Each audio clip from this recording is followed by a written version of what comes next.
Greetings, brothers and sisters.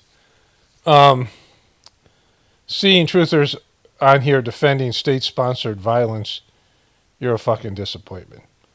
And the guy's he's rocking the tinfoil hat. I guess it's from The Boys, so somebody added that. I think I did a better job with adding it to my dogs. I'll go to that image when I'm going to do a voiceover. Let me switch over to voiceover. Okay, so I don't think I said greetings, brothers and sisters. Today's Friday, January 16th. This is a video that's going up on Sunday. I'm going to get just this one section done about how the truth community has made the ability for mainstream media and Trump and the Democrats and everyone else to get away with really stupid remedial takes. I just noticed this. I was going through the news and I was like, oh my God, this is so retarded. And, you know, what Trump is saying, and I'm going to share some clips about this as we go through it, and what the Democrats said with Biden, because of the internet, right? Because of the internet and influencers and, you know, something where you could have thought, well, we could have elevated the conversation, right? Having individual people no longer, you know, bought and sold, no longer under the thumb of the people that own mainstream media, that we could have somehow made everything rise our level of consciousness, intelligence. But the opposite has happened. They're getting away with just fucking plain out stupidity. Just look at Trump's cabinet and what the Republicans are willing to accept. Look at any of these news programs. It's just getting stupider and stupider. And so having the internet and having individual people express themselves, for the most part, has made it dumber. That means there's a lot more dumb shit out there than there's smart shit. And so let me get through this. So one thing I wanted to say, a couple things. I kind of wiped out. It got up to 35 degrees today. We had it was like pretty much springtime here 2 weeks ago. Usually it's much colder. January is the coldest month. And then we had it just was so windy. It went down to like 5 degrees something, and with wind chill factor, who knows what it was. I mean, a howling wind for like a couple of days. And then yesterday was really cold without so much wind. And today it got warm again. It's going to get colder tomorrow. And so I took the opportunity to complete some paths and get rid of some junk that was in some of our pasture area, like an old tarp that had fallen apart and some piece of wood I used when I cut the fence that was the leftover part of the post when I cut the posts. And then I had ordered some Dusty 12, which is like it's ground granite. And I was completing some paths that I put behind the beehive. And all that took like 2.5 hours, 3 hours. I was going to try to do more stuff, but I just ran out of time. And I came and took a cold bath. And my mouse had run out of batteries. It was like one of those things where I'm just kind of wiped. And I'm going to get up and make some chili in a little bit. And I got to take my dogs out. And I saw my hen was laying in a weird place. One of these little hens snuck into a cranny. I don't even know if we get our hands in there to get the eggs. So that's going to be a whole thing. But, you know, in all that, I sent this thing to the Dodgy Truther. I mentioned this in a video. Dodgy Truther is a guy who does the Sidemark system that really disliked Dodgy. And he's on the warpath. And I sent him this video. And he was like, can I send to other people? Which I figured he would. And I'm like, sure, you know. Not so much that it causes some kind of problem with the powers that be over there, because I don't want to interact with them. I won't interact. They'll just copyright the video, and that'll just be a waste of my time and energy. But then he wrote back to me. Let me see if I can find his message here. Here it is. He wrote back to me. So I guess he deleted the post. He said,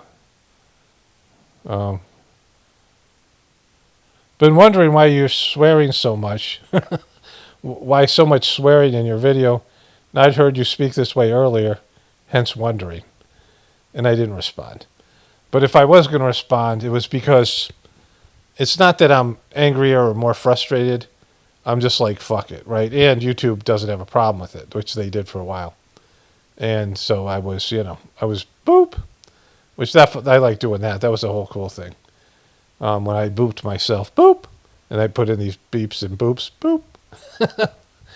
But, the reason is, when I was doing the meditation, I was part of the organization, I wouldn't swear around these people because they're, the Indians, it's kind of considered lowbrow, there's I mean, swearing isn't, it's a very conservative country, a very religious country, and just in general, and I don't know, maybe the Europeans, I don't know.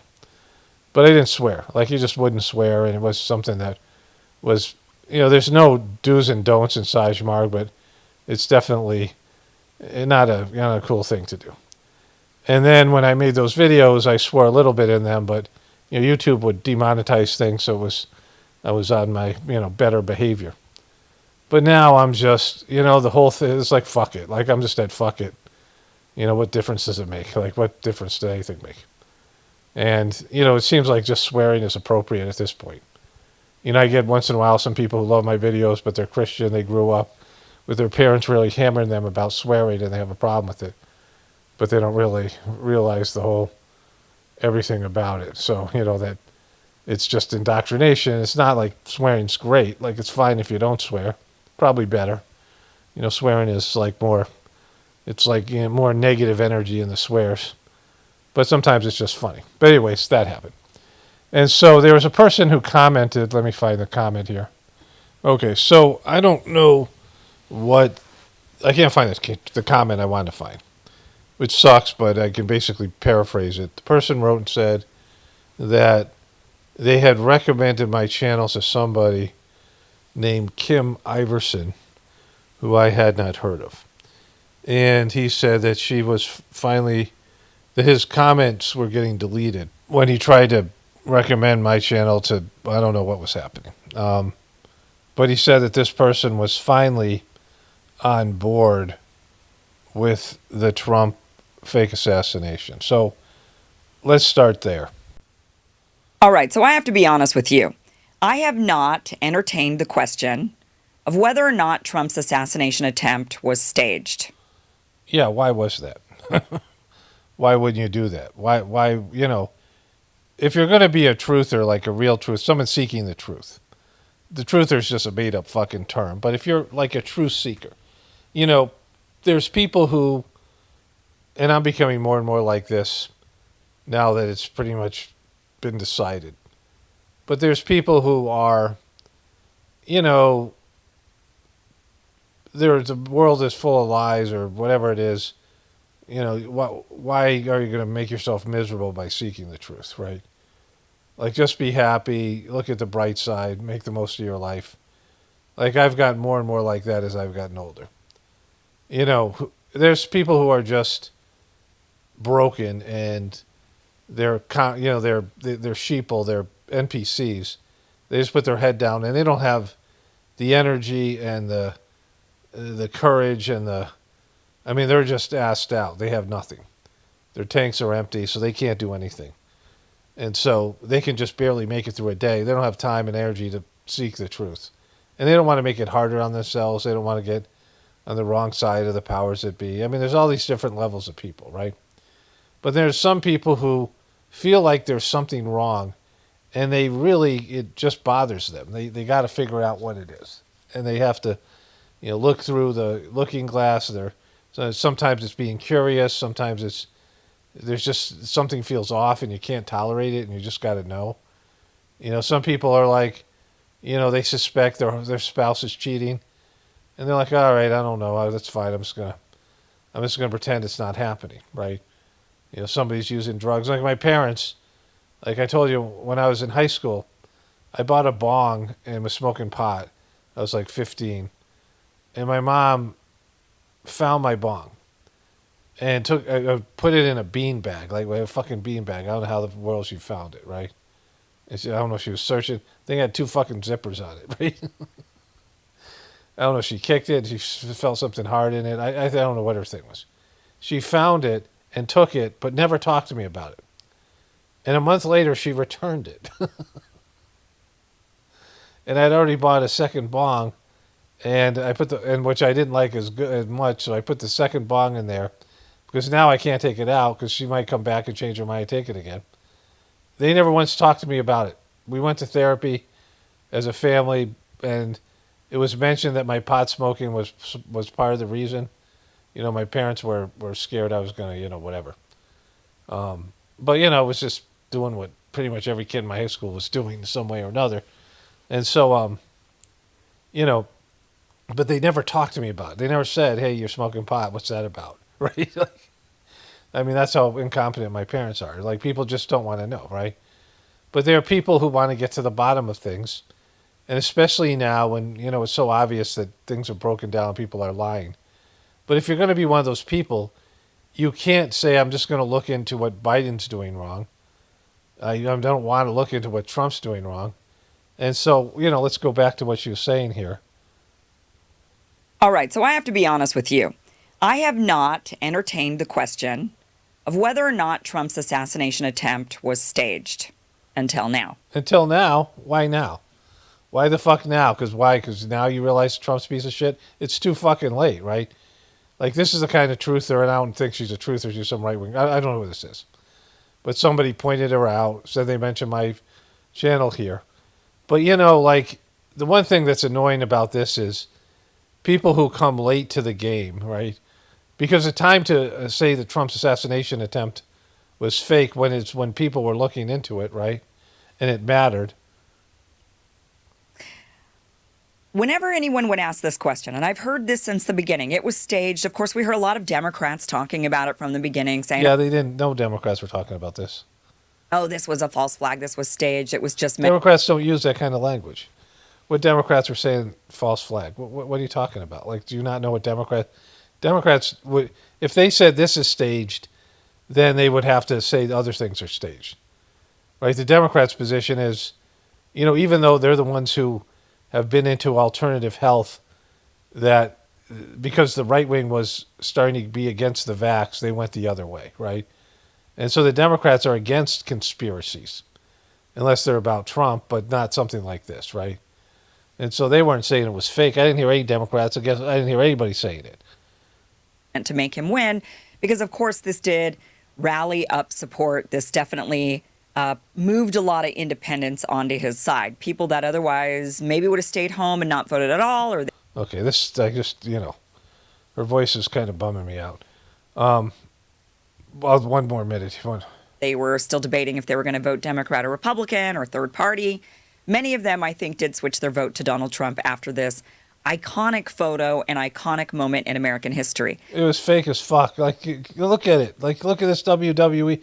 Look at this fucking thing. This just from this photo, you're like, it's fucking staged. I personally think this photograph of Donald Trump with his fist in the air, the American flag behind him, blood on his face, is one of the most quintessential, iconic American. Is it quintessential? Is it Terrence? Is it Quentin Tarantino? Is it quintessential Tarantino? All right, so this is enough of her. But her video's gotten like, I don't know how many views. I think it's like 30,000. So like, my video's got like 3,000 or 4,000. She's obviously a right wing person, and whatever she is, But my videos were timely, right? Because they happened when it happened. Like the first day, I'm like, this is fake. It's WWE, and then all the things fell into place. All the information I didn't even know about Trump, that he had an association with Vince McMahon, and how WWE it was, and that he was punking and lying to his people. And so it's 100% fake, but if you can't believe it's 100% fake, or you're not ready to get there, he at least put on that maxi pad for his convention when there was no cut. We saw it with Joe Rogan. There's no scar.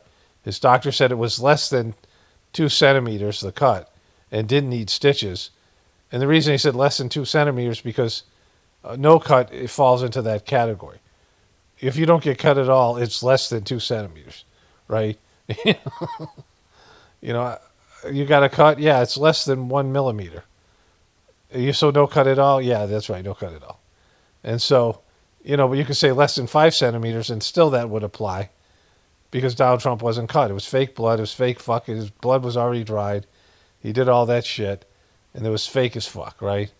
And this person, coming late to the party now that Trump, it's good that fucking people are turning on the guy, but the whole thing is fake as fuck, right? And so all these people, like, she's making a video like it's important, like what she's saying has fucking value. It doesn't have any value to the dumb fucks that are just waking up to the fact that Trump's assassination attempt was fake. Now that he's already like well on his way to starting World War III and bankrupting America. Yeah, great. Good for you guys. You're finally getting there. But the other part to this is they discount all of us who were there first. Like, wouldn't you say, boy, all these people that were there 3 months ago, they're better at this job than I am. I'm clearly better at this job than she is. This is all I know from her. I can just tell by the way she expresses herself and the audience she must have that I'm better at this than she is because I was there when it would mattered and I called it when it needed to be called, right? And so I probably every one of these things I would beat her to the punch and I would understand it quicker than she would and would disseminate the truth faster than she ever would. And it would always be deeper and more, based in, like I said, spirituality and these things because I'm better at this job than she is. But she would never think about that way, and neither would her viewers because they all suck, right? Because they all want the level that they're at, and the level that they're at is dumb fuck, right? And so this is what the problem is with America. And so let's get to this other piece of this thing.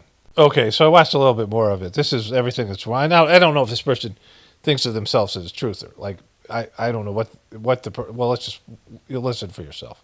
Most quintessential, iconic American photographs of all time. This screams America. And it's an amazing shot. But when It's not. It's fucking fake. Look at this fucking thing. Look at this fucking actor right here.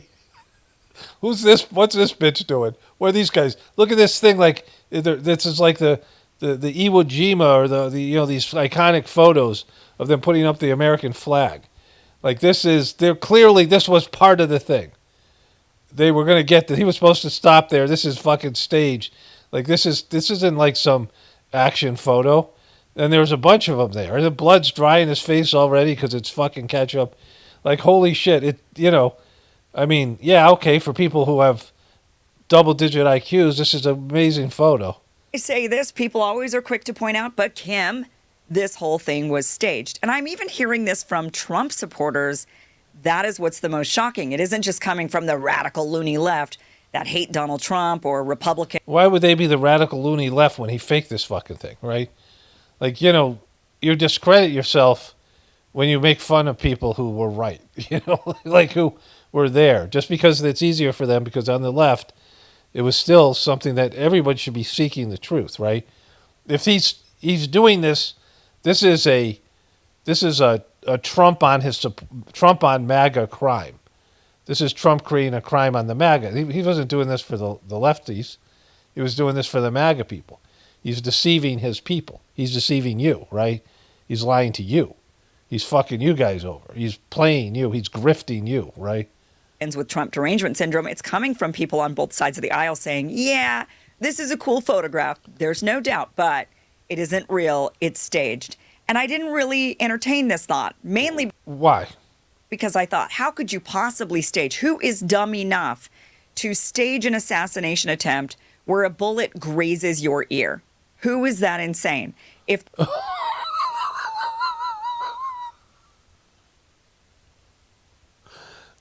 the bullet did graze his ear, or it's ketchup, right? Who is that? Do you think that they staged it and he was like, "Can you just nick my ear with a bullet?" When there's people behind him, holy shit! How does she have a show? This video got 60,000 views. This is a classic moment. How are you this thought, how could you possibly stage? Who is dumb enough to stage an assassination attempt where a bullet grazes your ear? Who is that insane? If the best sniper in the world came to me and said, yeah, but Kim, we can really get this cool moment. It could make you president. You could end up, this is, just trust me. I promise I'm only going to nick your ear. No, I don't care if you're the best sniper. Holy shit. Okay, so Trump said that he lied in multiple press conferences. If they check out my playlist, they would see I covered this extensively. What Trump said was he felt something hit his ear. He touched his ear and he looked down and touched his ear and he looked down his hand and there was blood all over it. And then he went down to the ground. And you can see in the video there's no blood. There's multiple clips of him where he grabs his ear and he does look at his hand and there's no blood on it. And he gets back up, there's no blood on his hand. There's like one little speck on one of his hands, but certainly not on his fingertips where he touched his ear. Because his ear wasn't hit. He got down on the ground and they were on top of him for a while, and I don't know exactly who squirted ketchup on his ear, but it was dry by the time he stood up. And so, like, she thinks that this faking it was, they actually shot him in the ear. I mean, they could have hit him with a BB, but that's not necessary. Like he could have had maybe even did how they would do it in WWE. He could have had like a razor blade or something in his hand, or something sharp like a pin, something in his hand, and he could just pricked his ear, and then he could have done it then right in front of everybody. No one would have noticed. He could have a little thing on his finger. I mean, there's a lot of photography there. But they didn't shoot a fucking bullet to graze his ear. Like, that's what you... like, how do you fucking come up with that shit? Like, why wouldn't you think it's fucking ketchup? Or fucking... In the world, I am not going to trust you to just nick my ear. So my instinct has been to say, no, this is not... Yeah, okay, your instinct. Like, holy shit. All right, so this is the first piece. This is what I'm talking about. There wasn't truthers in the beginning. This wasn't, I don't know if she's a truther or what she is. But I searched for the person's comment, and I found that people had recommended her channel when I asked people to recommend channels that were similar to mine. And so that came up, a comment. The people would list people. Somebody had a list where Jimmy Dore and her were on it. Because I was asking because I was going to advertise on people's channels. And then somebody else mentioned her channel in another comment. The comment, I don't know if I deleted the comment by mistake or just the person deleted it. But either way,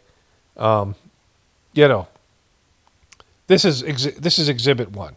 Exhibit A. Let's go to Exhibit B. Okay. Wow. I just went, I'm making chili, and I was talking to my wife about it.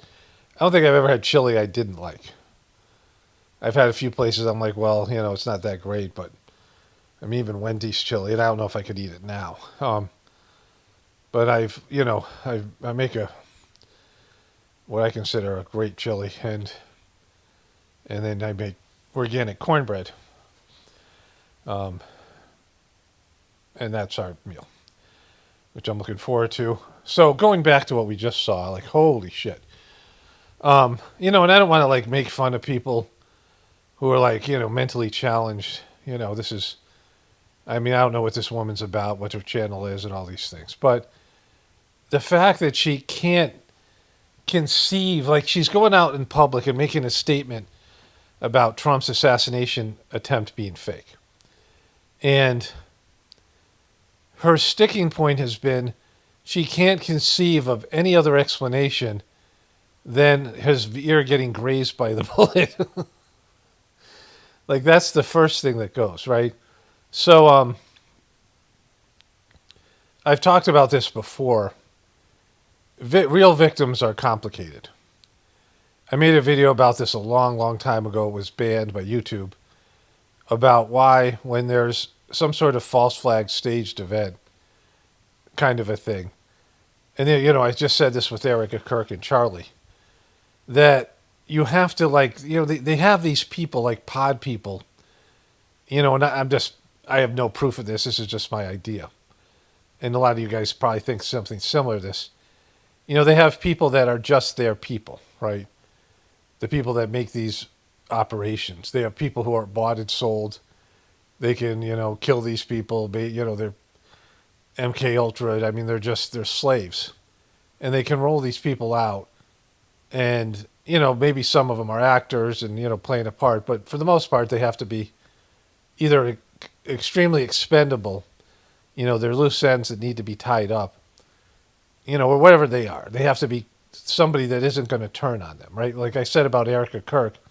Let's say Erica Kirk says, yeah, I don't believe this fucking official story. Let's get to the bottom of who really killed Charlie. They would be fucked. They would be 100% fucked, right? Because what they're generating here is victim consciousness. In this case, Trump is the victim, but also Trump's supporters. And you're robbing the country of this great man that could to make America great again, all the MAGA people, he's our guy, he's our champion, and they're trying to take him out. And so there's this outrage and victim consciousness that is established, right? This, this fake moment. And so if you fire a bullet, like I said before, if you are a responsible gun owner, you got to know where that bullet's going to go. Like, that's the first thing they teach you if you go to any kind of sort of gun safety training, that if you miss your target, where does the bullet go from there? Right? Let's say you're shooting at something or somebody, and, even if you're hunting, like, what's behind it, right? Like, let's say you're somehow, you're hunting a deer or whatever it is, and you establish a place where you're on a mountaintop, and at the bottom of the mountain is a school, right? So you can't use that, right? Or a suburban community or a road. You have to have something where there's the bullets going into the ground or something like that. It's just not randomly flying through the air and stopping wherever it stops. Like, I don't even know how far bullets go, but they go quite a distance. So you can't do that. And so if you're going to have people fire at Trump, like, in her reality that this thing is fake, that somebody fired a bullet that grazed Trump's ear, this master marksman. Trump was bobbing around. I mean, there's no way they could have done that. Like, but that's her only explanation. She doesn't live in a reality where it's fake blood. That, which is, she doesn't even consider how, like, she's never been to a magician show or seen one on TV, a magic show, sleight of hand. No one's ever pulled a quarter out of her ear. Like the easiest thing ever is for Trump, his ear was not bleeding when he went to the ground. You can see it in multiple videos. He's not fucking bleeding. The blood wasn't gushing out of his ear when he went to the ground, and it wasn't gushing out of his ear when he stood back up. The blood had stopped. By the time he got to the hospital, they said he doesn't need any stitches. So there was no cut, right? There was no bullet that grazed his ear. There was no any of this bullshit. And so, all of that. But she didn't consider, like, how stupid she was going to sound when she said that was her objection. That she couldn't think of another alternative to that. Like, her mind couldn't kick out another, like, possibility, like, maybe there was no bullet, right? Maybe they just spread ketchup on it. Therefore, hashtag KetchupGate, my two hashtags, hashtag KetchupGate and hashtag Band-Aid-Gate, was a part of it. Like, she couldn't conceive of that. And it's painful to watch. That was painful for me to watch. And, again, 60,000 people listening to this person. And she's not embarrassed by that. Like, she isn't, aware of how stupid that sounds, right? Like, you're going out there and you're being a person who's trying to bring truth to your audience. And you're like, the sticking point is, I don't know how they shot his ear. Like, I mean, I certainly wouldn't, even if you're the greatest sharpshooter. Of course not. The guy, Trump's head was not stable. There's no way it was just silly. All right. So then there's this part. Earlier, you were just defending ISIS. That was what I was talking about. Like, this is how dumbed down truth community has made everything else. Agents generally. And earlier on, Secretary Noem spoke to the media, and she said, among other things, that they are doing everything correctly. 32 people died in ICE custody last year. 170 US citizens were detained by ICE. And Renee Good was shot in the head and killed by an ICE agent. How does that equate to them doing everything correctly? Why was Renee Good unfortunately and tragically killed? Are you asking me my opinion? Because an ICE agent acted recklessly and killed her unjustifiably. Oh, okay. So you're a biased reporter with a left-wing opinion. What do you want me to do? Yeah. Holy shit. Okay, so you're like, this is how bad, this is really stupid. And this all comes from, when I saw this and I saw this thing with Kristi Noem, these two fucking retarded bobbies with their fake fucking faces and their bullshit, whatever. This is not better than the old press and the media. What Trump has brought in there, it's worse. This is fucking worse. And what they're using is, the truth community that was developed by smart people. For the most part, there were videos. There's a lot of stupid videos in the beginning, but the ratio to smart videos to stupid videos, and again, I didn't see all of them, but back when I used to watch truther videos, it was probably 80% smart to 20% not smart. Even Alex Jones, his videos were not, he was right wing, but he wasn't right wing like he is now. And they were better. Like Alex Jones used to have quality guests on, and his show was much more reasonable than it is now. Like he has just gotten stupider and stupider as time has gone on. And, pandering to a stupid audience. And so the truth community that created this idea that the media was lying and the media was bullshit is now allowed them to dismiss anything the media says whilst they lie even worse than the media. That Trump and his dumb fucks are, pandering to his dumb fucks. I mean, he's got these really retarded, posts people in his administration. I mean, look at her say this thing. Like, this is so stupid. This is not better than Jen Psaki, right? Jen Psaki sucked, hence the name Psaki. Her real name is Jen Psaki. My wife said to me the other day, you know her name is Psaki, right? And I'm like, yeah, I knew it at some point. But at some point it just became, Jen Psaki. I mean,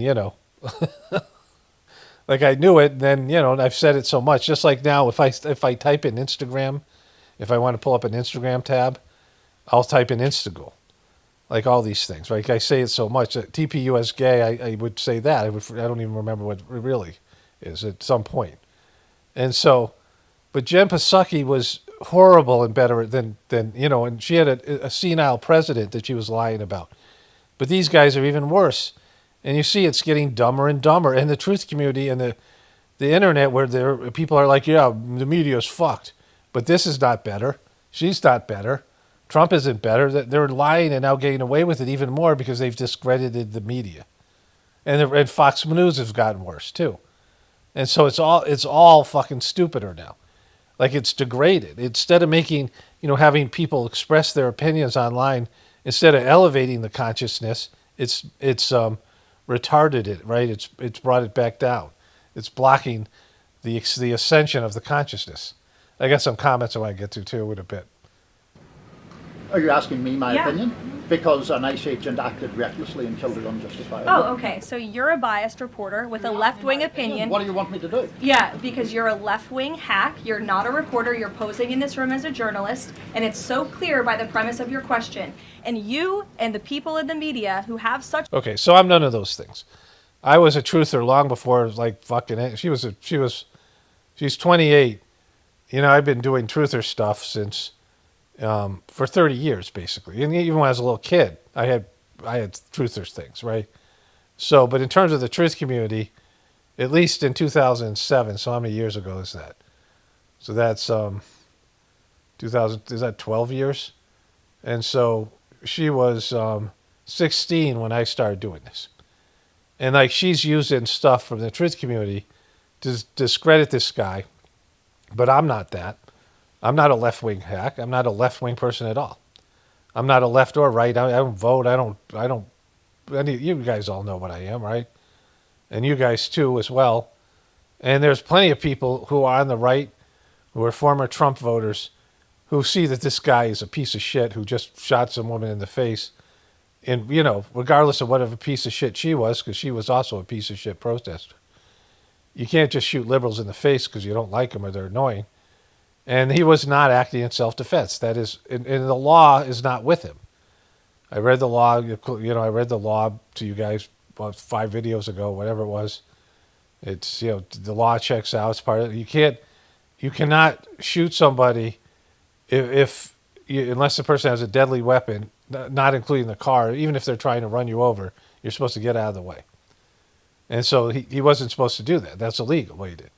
But they're going to let him get away with it because they're not, as long as he's a Trumper, as long as he's doing what Trump wants him to do, they can get away with murder.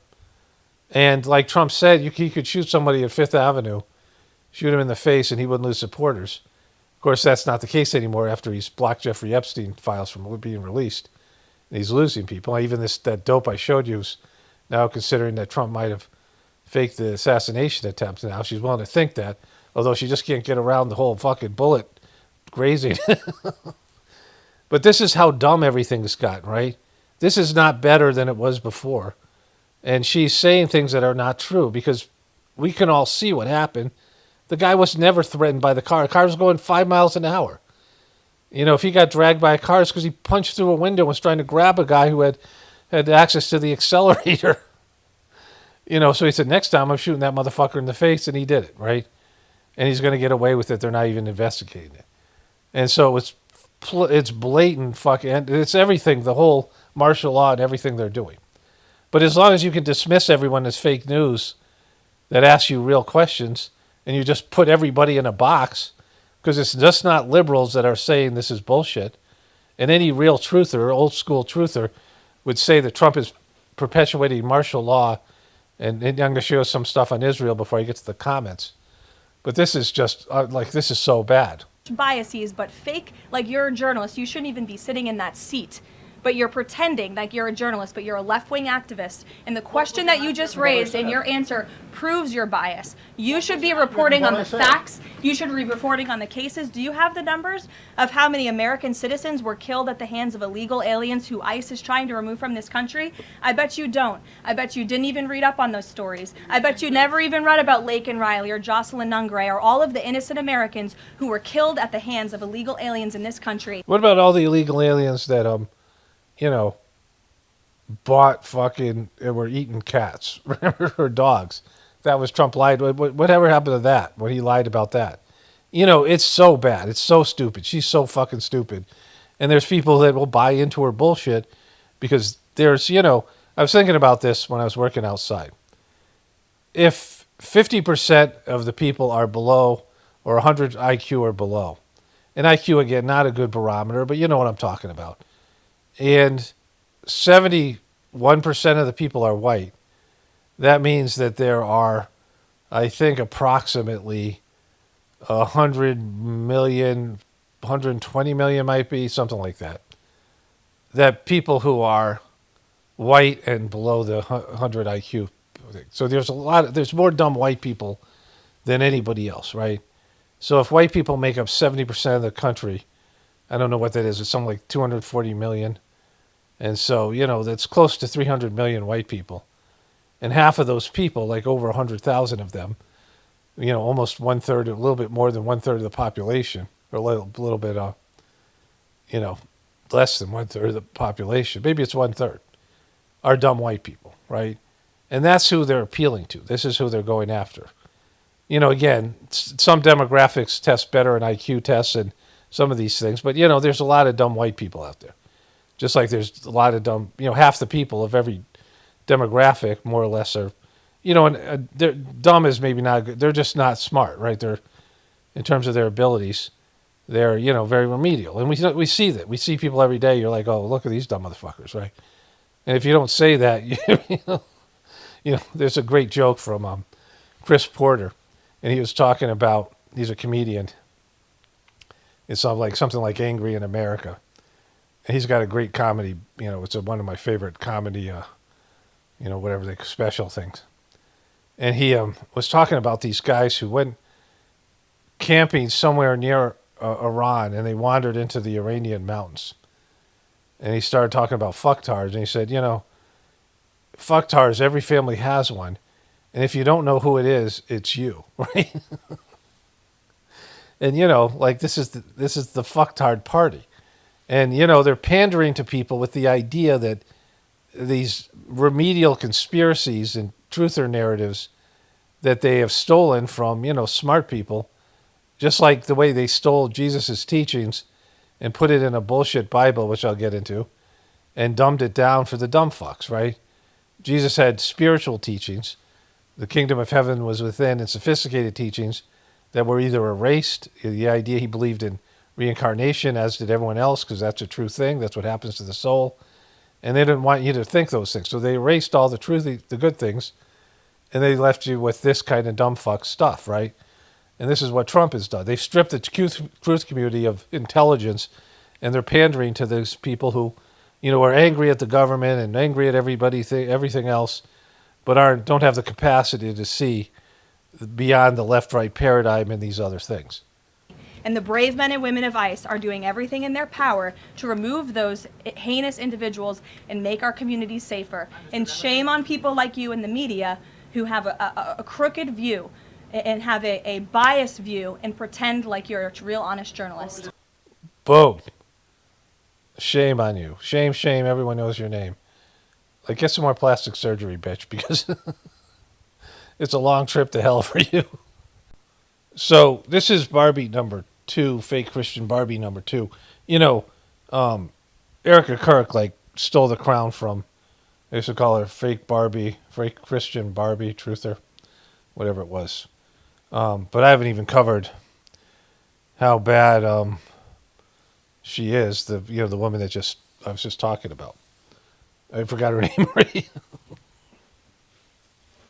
That blonde we just listened to. So then Kristi Noem, she gets asked a question here, and she says something really bad. Of course, there's all the stupidity with what she says, and that people are lapping this up. Like, people listen to this stuff on Fox News, and they believe it. And, holy shit, right? Let's just move to what she says here. I'd like to know where they've been and why they're not out on the street. I'd like to know where they've been and why they're not out on the streets investigating all of these people that are harassing and inciting violence on law enforcement officers right now. They're allowing the situation. So first of all, what makes somebody a good truther? If you're presenting videos, you should know what the opposition argument is. You should know what the official story is. You should know what, if you were to be a right-wing truther, you should be at least able to say what the left-wing truthers, what the left-wing people believe, what the protesters believe. I think the protesters are retarded. I think it's really stupid to protest. I think it's, it just makes things worse. Like, you're actually doing something that they're going to take more things away from you, right? It's going to backfire, because it just does. It happens every time. Protests don't work. I've made this abundantly clear. It's something that irritates me. There was some dumb protest by dumb liberals in a place I was, like a little small town I was in, and they were blocking the fucking road and laughing and high-fiving each other. And, it was a No Kings protest in a very conservative state, in a very conservative town, where, there's no chance of anybody giving a shit. And they're just inconvenience everybody, and they're all dressed, being weird. And after a while, I just lost my shit, which I almost never do. And I'm yelling, protests don't fucking work. My wife was laughing hysterically as I just was laying into these people. I'm like, fucking, you're just inconvenience everybody. They don't fucking work. And I'm well more aware of all the fucked up things Trump's done more than these liberal dopes, right? And, like, even these videos don't work. Like, I mean, it might be helpful to people in making their own life decisions, but you're not going to change the system. But for her to characterize these people, these protesters, as these ICE people are just doing what's best for America and doing what, the Americans asked for, which isn't true. Nobody said this is what they wanted. And, this isn't really about immigration at all. They're lying. Like, they have an agenda, and they're lying about why, or the reason, what they're doing and why they're doing it. And anybody who's not along with it, goes along with it is a communist, leftist piece of shit that, shouldn't be a journalist or shouldn't be any of these things. And so that's fucked up. Like, Trump is a Hitler right now. This is like Hitler shit, right? And he doesn't listen to anybody. He's trying to grab Greenland from Denmark, which is totally illegal. He's hiding the Jeffrey Epstein shit. He's embroiled in the Charlie Kirk thing. He's a part of that. Starting a war with Venezuela, and then fighting these wars on behalf of a foreign country, and in Israel, and being puppeted, all the fucking shit, right? He's about to go to war with Iran, cratering the economy, just doing fucking grifting and stealing and looting of America while he hides behind the flag and bullshit patriotism. And so, and he's got these retarded bimbos up here.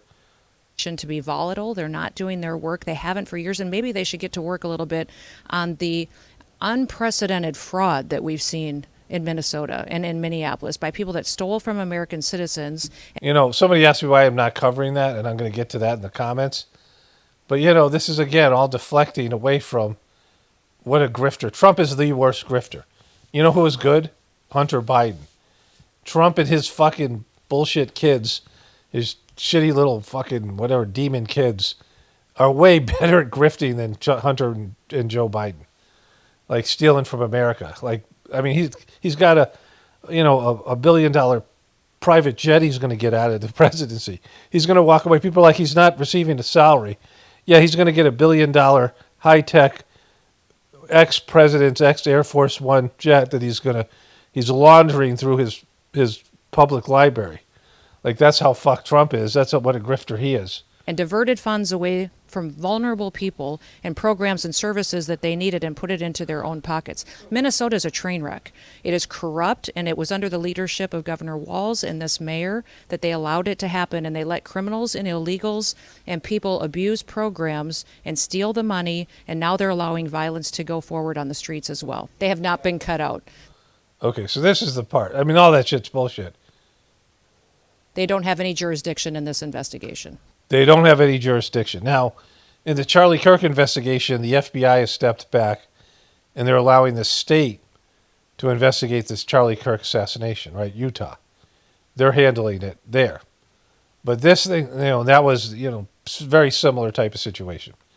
But this investigation, this state has no jurisdiction. Now, any good Republican, any Republicans that came before, and Trump has never been a real Republican, and I've never been a Republican. But if you are a Republican, you remember what's the key thing that Republicans always push for? Small federal government, more powerful state rights, right? Every fucking Republican should know this, that they're into state rights. Get away from federal rights, cut back on federal power, and allow states to run themselves. That's always been the Republican war cry and doctrine, make the states more powerful. This is what Trump said about getting rid of abortion. Don't let the federal government interfere with these, with whatever, right to life, whatever it is, you want pro-life. Allow the states to decide, right? Kick it back to the states. But here, the state has no jurisdiction in a murder of one of their citizens by a federal fucking, of course, you can be tried as for murder in the state, or you can be tried federally. You can be tried for both in two different courts, right? So they have total right and jurisdiction here. It happened in their fucking state. But they forgot about all that shit because everything's so fucking stupid. Republicans have forgot about all this stuff. When the QAnon shit was going on, and you had these people that claimed to be patriotic people who were into the Constitution, and they were saying stupid shit like, let's have secret military tribunals instead of having American citizens go through the due process that they're allowed to have, their Miranda rights and all these other things. Just grab them off the street, bring them to Guantanamo Bay, give secret military tribunals, and shoot them in the fucking head, or hang them, or whatever the fuck they do there, and without any American citizens' rights that they have. And once you do that to one person, then everyone you take that away from everybody.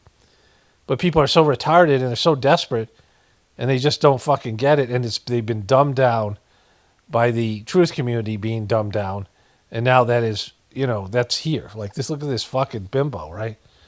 So the ADL, the Jewish Defense League, what's it called? This is their leader, right? Jonathan Rosenblatt or Greenblatt or something like that. And he dropped some whoppers here. We measure and track. Number 2, we monitor and disrupt. We have a whole apparatus. I have 40 analysts working full-time, 7 days a week, 24 hours a day, monitoring extremists. We monitor them online, social media, messaging apps, video games, cryptocurrency, podcasts, short-form video, Wikipedia, LLMs. We monitor these people. And so what do you qualify as an extremist, right? So this is a private organization. This is not anything to do with the American government. This guy's a dual citizen. Or if he's not just Israeli citizen, probably dual citizen. And we share the intelligence with the FBI. You saw last month, you heard about the thing that happened at Wilshire Boulevard Temple. Our analysts investigated what happened. They said they were Koreatown for Palestine, this group of people. They weren't. We were able to ascertain they were from a group called the Turtle Island Liberation Front. Boom. Turtle Island Liberation Front. Turtle Island is how like left-wing activists refer to the United States. They don't call it America. They call it Turtle Island. In air quotes, right there. Turtle Island in air quotes. He's got a Charlie Kirk ring. Like the Iranians call it the Zionist entity, right? They won't call it by its name. The Turtle Why do they call it a Zionist entity? Island Liberation Front, we gave them a whole dossier. What is Turtle Island Liberation Front? What are their ideas, their goals? Who are they? We identified the people who were in the synagogue. This was on Wednesday, December the 10th. On Monday, December the 15th, this is going to ring a bell. Kash Patel announced they cracked a terror ring where they arrested 4 people who were playing New Year's Eve bombings. Turtle Island Liberation Front. Boom. At least one of the people I know for certain was in the building at Wilshire Boulevard Temple vandalizing it and disrupting the event. So we're monitoring left-wing radicals like the DSA and the anti-war crazies and the pro-Palestine crazies. We're monitoring right-wing. Well, they're all crazy. So the pro-Palestine people are all crazy. So everybody who's pro-Palestine, you're monitoring, and those people are terrorists that live in America, and you're a dual citizen working for Israel. Is that how this fucking works, right? And you guys are monitoring everybody? And then you turn over to the government, and they take whatever you give them and act on it? Is that how this fucking thing works? So this is another way that things are dumbed down, right? Extremists like white supremacists, armed militia groups. We're monitoring political Islamists and Christian nationalists, all of them. And then we train. Christian nationalists. We're the largest trainer of law enforcement in America, extremism and hate. We train 20,000 officers every year. You train people. You train police in your worldview of extremists and hate. And then they adopt that? I'm sure like a lot of them aren't buying into it. But think about what he's saying here. Like this is a private entity that is, working for a foreign government, and Anti-Defamation League is the name of it.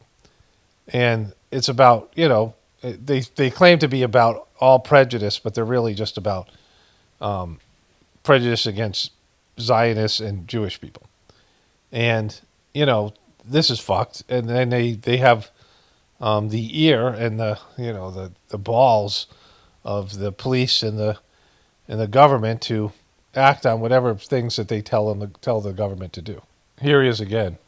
So someone came up to me after services and said, I really want to ask him a question, but I can't be there. So I said, okay, give me the question, I'll ask. Here is the question.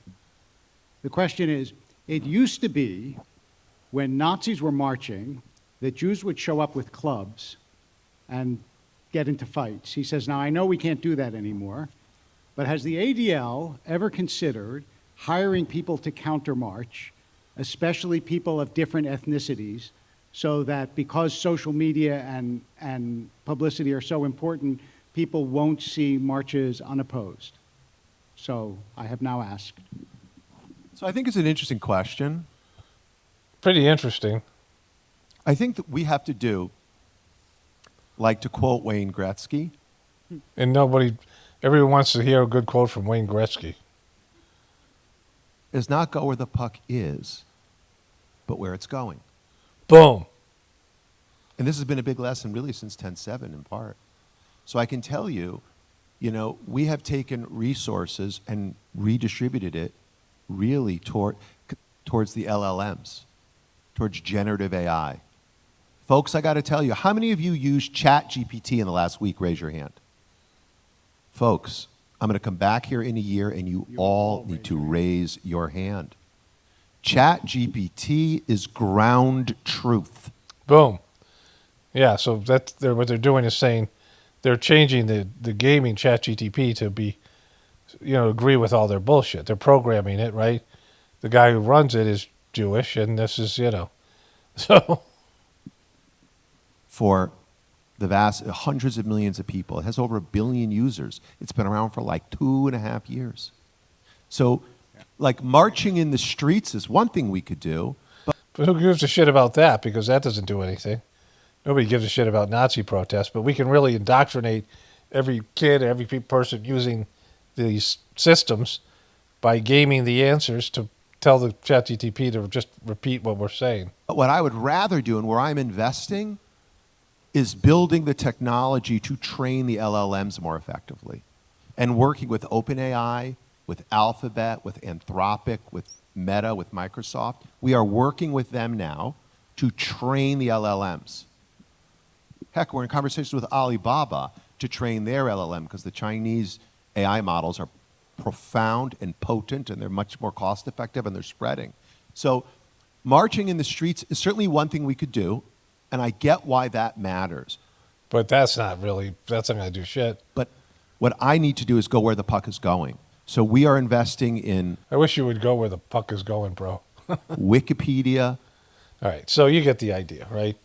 And this is, because they see it, that how people are, dumbed down and how everything's being, your beliefs are being manipulated by the internet. And, people can't think for themselves. So they're not being manipulated by the mainstream media and the mainstream politicians. They're being manipulated by social media influencers. That's why they were shekling up all those motherfuckers, right? And now they're trying to do it with AI and the rest of the search bots and these things to exclude, narratives that they don't want you to hear. They can't debate the facts, as we've seen from Dave Smith, so they have to control the narrative and control what's considered the truth. And so that's, again, all right, let me get to the comments here. All right, so I had to rush to get dinner out and a bunch of things, and my wife and I ate dinner, and then I just did the 9 p.m. Friday night sitting, which is a half-hour meditation that every Friday night is. It's been really great. And so I wanted to finish this I wanted to answer these questions. Some of them are, real questions from people, comments. Well, it was fresh in my mind. And I'm going to say things like I probably hadn't said before or even thought before. So here's the first one. The thing I was saying about the truth community contributing to the de-evolution and idiocracy. Right now, the mainstream media is better than the bullshit that the Trump administration is putting out. The people on network TV, although they're dumbed down and they're liberal and they're, unwatchable, they're better than, Kristi Noem and the fake Barbie Truth, Carolyn Levitt, and the rest of these dopes, and, they're all, like, horrible. J.D. Vance. I mean, the people that are, the Republican people are so fake. And Donald Trump is the worst. Like, he's a fucking demon. He's a fucking, out-and-out demon. There's things about him smelling bad, coming out, all that kind of stuff. I don't know. I've heard that before with the Clintons smelling like sulfa. And then, Joe Biden. I mean, who knows? But he looks like he smells. And it looks like he's going like full demon. And I said this before with Trump. He has no dogma and no rules and he's got handlers who are just letting him roam free. Like they're letting him go full demon. And, they want him to take down America. Whatever he's doing here, they want him to do it. Or they could put it to a stop, but they're not. The shadow government isn't putting it to a stop. And you already see how he Tate licks with Israel. So, it's clear that he can be handled, but they're not doing it. And so, with Biden and the rest of them, they're all cheaters and liars, but they're confined, right? They confined to these political narratives and politically appropriate behaviors, and there's lines they wouldn't cross. Bill Clinton crossed a big one when he didn't resign after cheating on his wife with his 18-year-old intern in the Oval Office. Like, he should have resigned. And so he's kind of started this thing, but Trump just took it to a whole nother level. And it's been growing the power of the presidency, and Trump is just unhinged. And so, as bad as Biden was, there was limits to what they were willing to let him do, or what he was willing to do himself, or his handler, the people around him, whatever it was. And Trump, it's like there's nothing he won't fuck up, right? And the people around him are, Trump he can't be criticized. He's so thin-skinned and so intellectually retarded, all this stuff. And so it's worse. They're worse than the mainstream media. I've said that for a while. The mainstream media is more truthful. They don't even have to lie anymore because they could just, all they really want to do is shit on Trump, and he's just allowing them to do it. And he doesn't give a shit. Like he's gone full, like demonic king and Asura king, and he's just, unhinged. And there's a degradation in our system. And it's a lessening of consciousness. And it's not just the idiocracy part, but it's like, it's animalistic and downgraded. And, I've criticized Christianity and the religion itself, not Christ. Christ was, anybody who achieved anything in those circumstances where he was living that part of the world, and anybody who achieves anything spiritually by self-effort, I have nothing but respect for. But what they took his teachings and made into in terms of the religion, and all the damage it's done in the world, all the fucking hypocrisy, and all the ways that they've kept people from finding their true spiritual path and blocking their connection to God.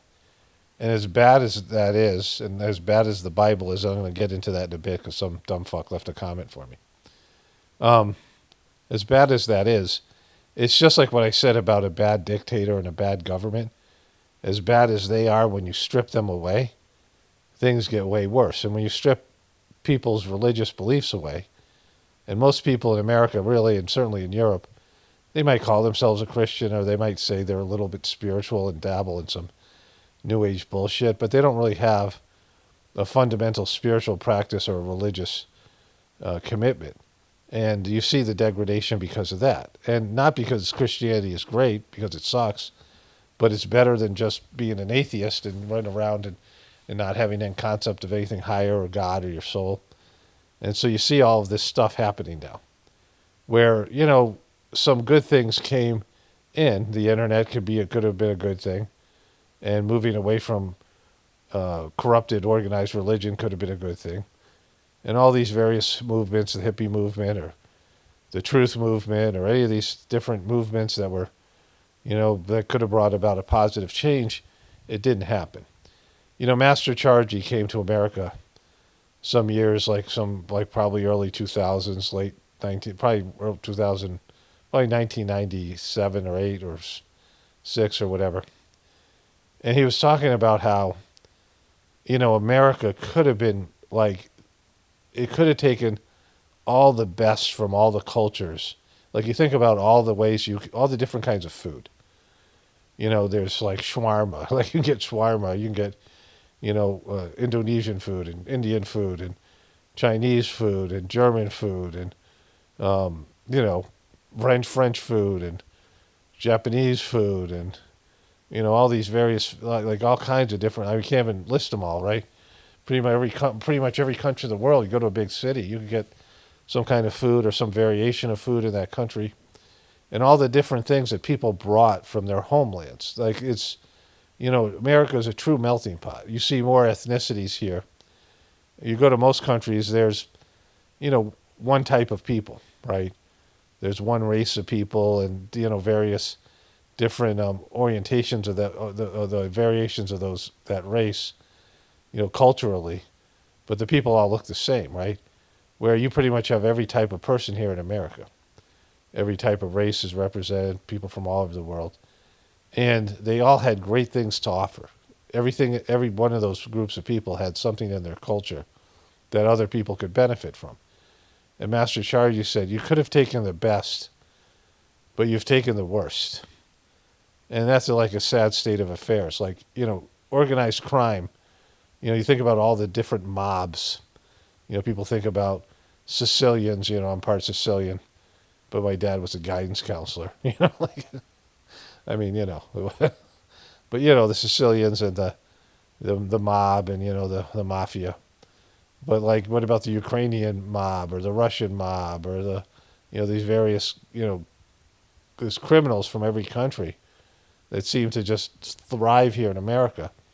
And a lot of degraded behaviors, like all kinds of various degraded prostitution and sexual deviance and drugs and all, like just all the fucking low-level bullshit. And it could have been the opposite. Like America could have been the the culmination of all the wonderful higher developed things in all of these countries. But unfortunately, we went the other way, and that's what humanity does, right? And so that'll be a jumping off point to this first question from someone or comment. The person wrote, I can't believe that your IQ is 143. I thought maybe a bit higher. Not too many people have that ability to talk intelligently for hours about different complicated subjects. Some very sensitive. I appreciate your opinions very much. You say it like it is and don't hold back. I like that. Thank you, Paul. It sounds like you have a lovely wife. Awesome. Stay well. Yeah, I do have an awesome wife. But in terms of the 143 and that the person thought it might be higher, it's definitely lower. So that's the number I remember, but I was like 7 or 8, right? When I went to this, and my parents really didn't talk about it, just like they were intimidated by me, like I said, in general, because I told the story about how I used to play the board games for them and things like this, right? But, I knew people who had higher IQs than that, like 160s. I mean, there's kids in my high school. And, an IQ isn't a good barometer of any kind of thing. But for me back then, like I was really passionate about animals. Like I wanted to be a naturalist. And like I said, I was reading adult level encyclopedias, and my comprehension level, my reading comprehension level, whenever I was 7 or 8 when I took these tests, maybe 9, I don't know, like early, probably 7 or 8, probably 8, was like 12th grade. Like I was in 2nd or 3rd grade, and I was reading at a 12th grade level with 12th grade comprehension. So that was, because I was exercising my brain and I was into it. Like that was, before school sucked the life out of me because I was dyslexic and, all the shit with my parents. And, like you just, I have realized things about my parents, when I was 7 or 8 or 9 that I must have understood on some level, right? I told that story about how my dad and I were walking around. There's this park called Elizabeth Park, which played kind of a integral part of my my life. It was in Hartford. There's a lot of big mansions. I lived in West Hartford, but there's these big houses like the governor's mansion were on the other side of Elizabeth Park. And then it became kind of run down. The city got run down. All the people with money moved out to suburbs. And, Hartford wasn't as like it once was. But there was this beautiful park. It had a neat rose garden. It had a pond with an island in the middle. And we used to ice skate to the pond. And one time I was getting really cold. And we were ice skating. I was probably 6 or 7, whatever, I was a kid, a little kid. And my feet got cold, and then they weren't. And they didn't hurt at all. And I was like, oh, this is cool. And I went out, and it happened as my feet got so cold, they got numb. And I got home, and they started to thaw out, and I was the worst fucking pain. Like, I didn't have frostbite, but it was bad. And then I realized, well, I can't fuck around, like, this kind of thing. But before that, I was 4 years old. I was walking around the pond with my dad. And I had this little, like, red T-shirt on with red shorts. Like, I remember the outfit, like like a vivid memory. And there was an unopened lily pad. And I said, there's a frog. And my dad goes, no, it's a lily pad. And we went back and forth for a while arguing. My dad was, a loser and narcissistic. And he said, why don't you grab it? And so I went to grab it. And I'm leaning over. My dad's holding my hand. And he lets go of my hand. And I fall into this fucking dirty pond water. And like I had this adult conscious moment. Like it was like, my consciousness from like now descended into my like little 4-year-old body. And I'm like, your dad's an asshole. You're going to have to do this on your own. Like you can't count on this motherfucker. Like, I had this like epiphany, where I, everything like it was like I had this like spiritual experience. My ears were ringing and I was like, holy fuck, this idea was just there. And so it made sense when things happened when my dad was just being a fucking moron, which he quite often was. And then the same thing happened to my mom. I was like, I think in 2nd grade, and I had one of those like fever blisters, like I used to get these things. I think when I eat citrus, and it was like a lip sore or whatever they call it. And my mom took some like Bactomycin and smeared it all on my lip just below my nose, and told me to walk to school and not to touch it. Don't make. And I was a disciplined kid. Like my mom, they told me not to drink milk for like 3 months, and I didn't eat any dairy, and I like dairy, whatever, kids, but I just didn't do it. Like if I was told to do something, I wouldn't do it. Then. As I got older, it wasn't the case, right? But I get to school, and this thing looks like a big giant booger, right? So, so I was like, oh shit, you can't listen to her either. Like I knew my parents were incompetent at a young age, and I had to just like do shit on my own. Like I didn't go to them for help. Like they were like I realized they were useless, right? But anyways, they thought I was like fucked up, retarded. I had a learning disability, and they, which is, dyslexia is people think of it as a disability, but I don't think about that at all because number one, it's helped me a lot. Pattern recognition. It's not, doesn't fit this modern day school system. But if you look at if you can search all the successful, famous dyslexic people, it's quite a number of people that have dyslexia that have, who are really smart and they're really successful. I'm not one of them. But anyways, as a kid, I was reading all those books, I was exercising my mind, and I was, that was when I had full potential. But, I had a head injury. I got knocked out from falling off a zip line. I've talked about that. I used drugs, and I had this Rahu period where, there's just been a loss of mental abilities, and I just was so bored during high school, and I wasn't really reading and smoking a lot of pot. You know what I mean? If you don't exercise it, you either use it or you lose it. And so, there's no way. I think I took some sort of like online kind of simulated IQ test, and it was like between 120, 135, something like that. But, I know that I'm not as smart as I used to be, like in that way. But the person said they thought my IQ would have been higher. Like, God forbid that, because, I don't want to be smarter, and I'm happy I'm less smart than I was. And, the spiritual part, whatever things I've done in a past life and whatever I've done to deserve I don't want to say deserve, but be lucky enough to be gifted the Sajmark system. My intelligence level, like there's some stuff I'm really bad at, like really bad. Like I have horrible handwriting, like, really remedial handwriting, like, bad.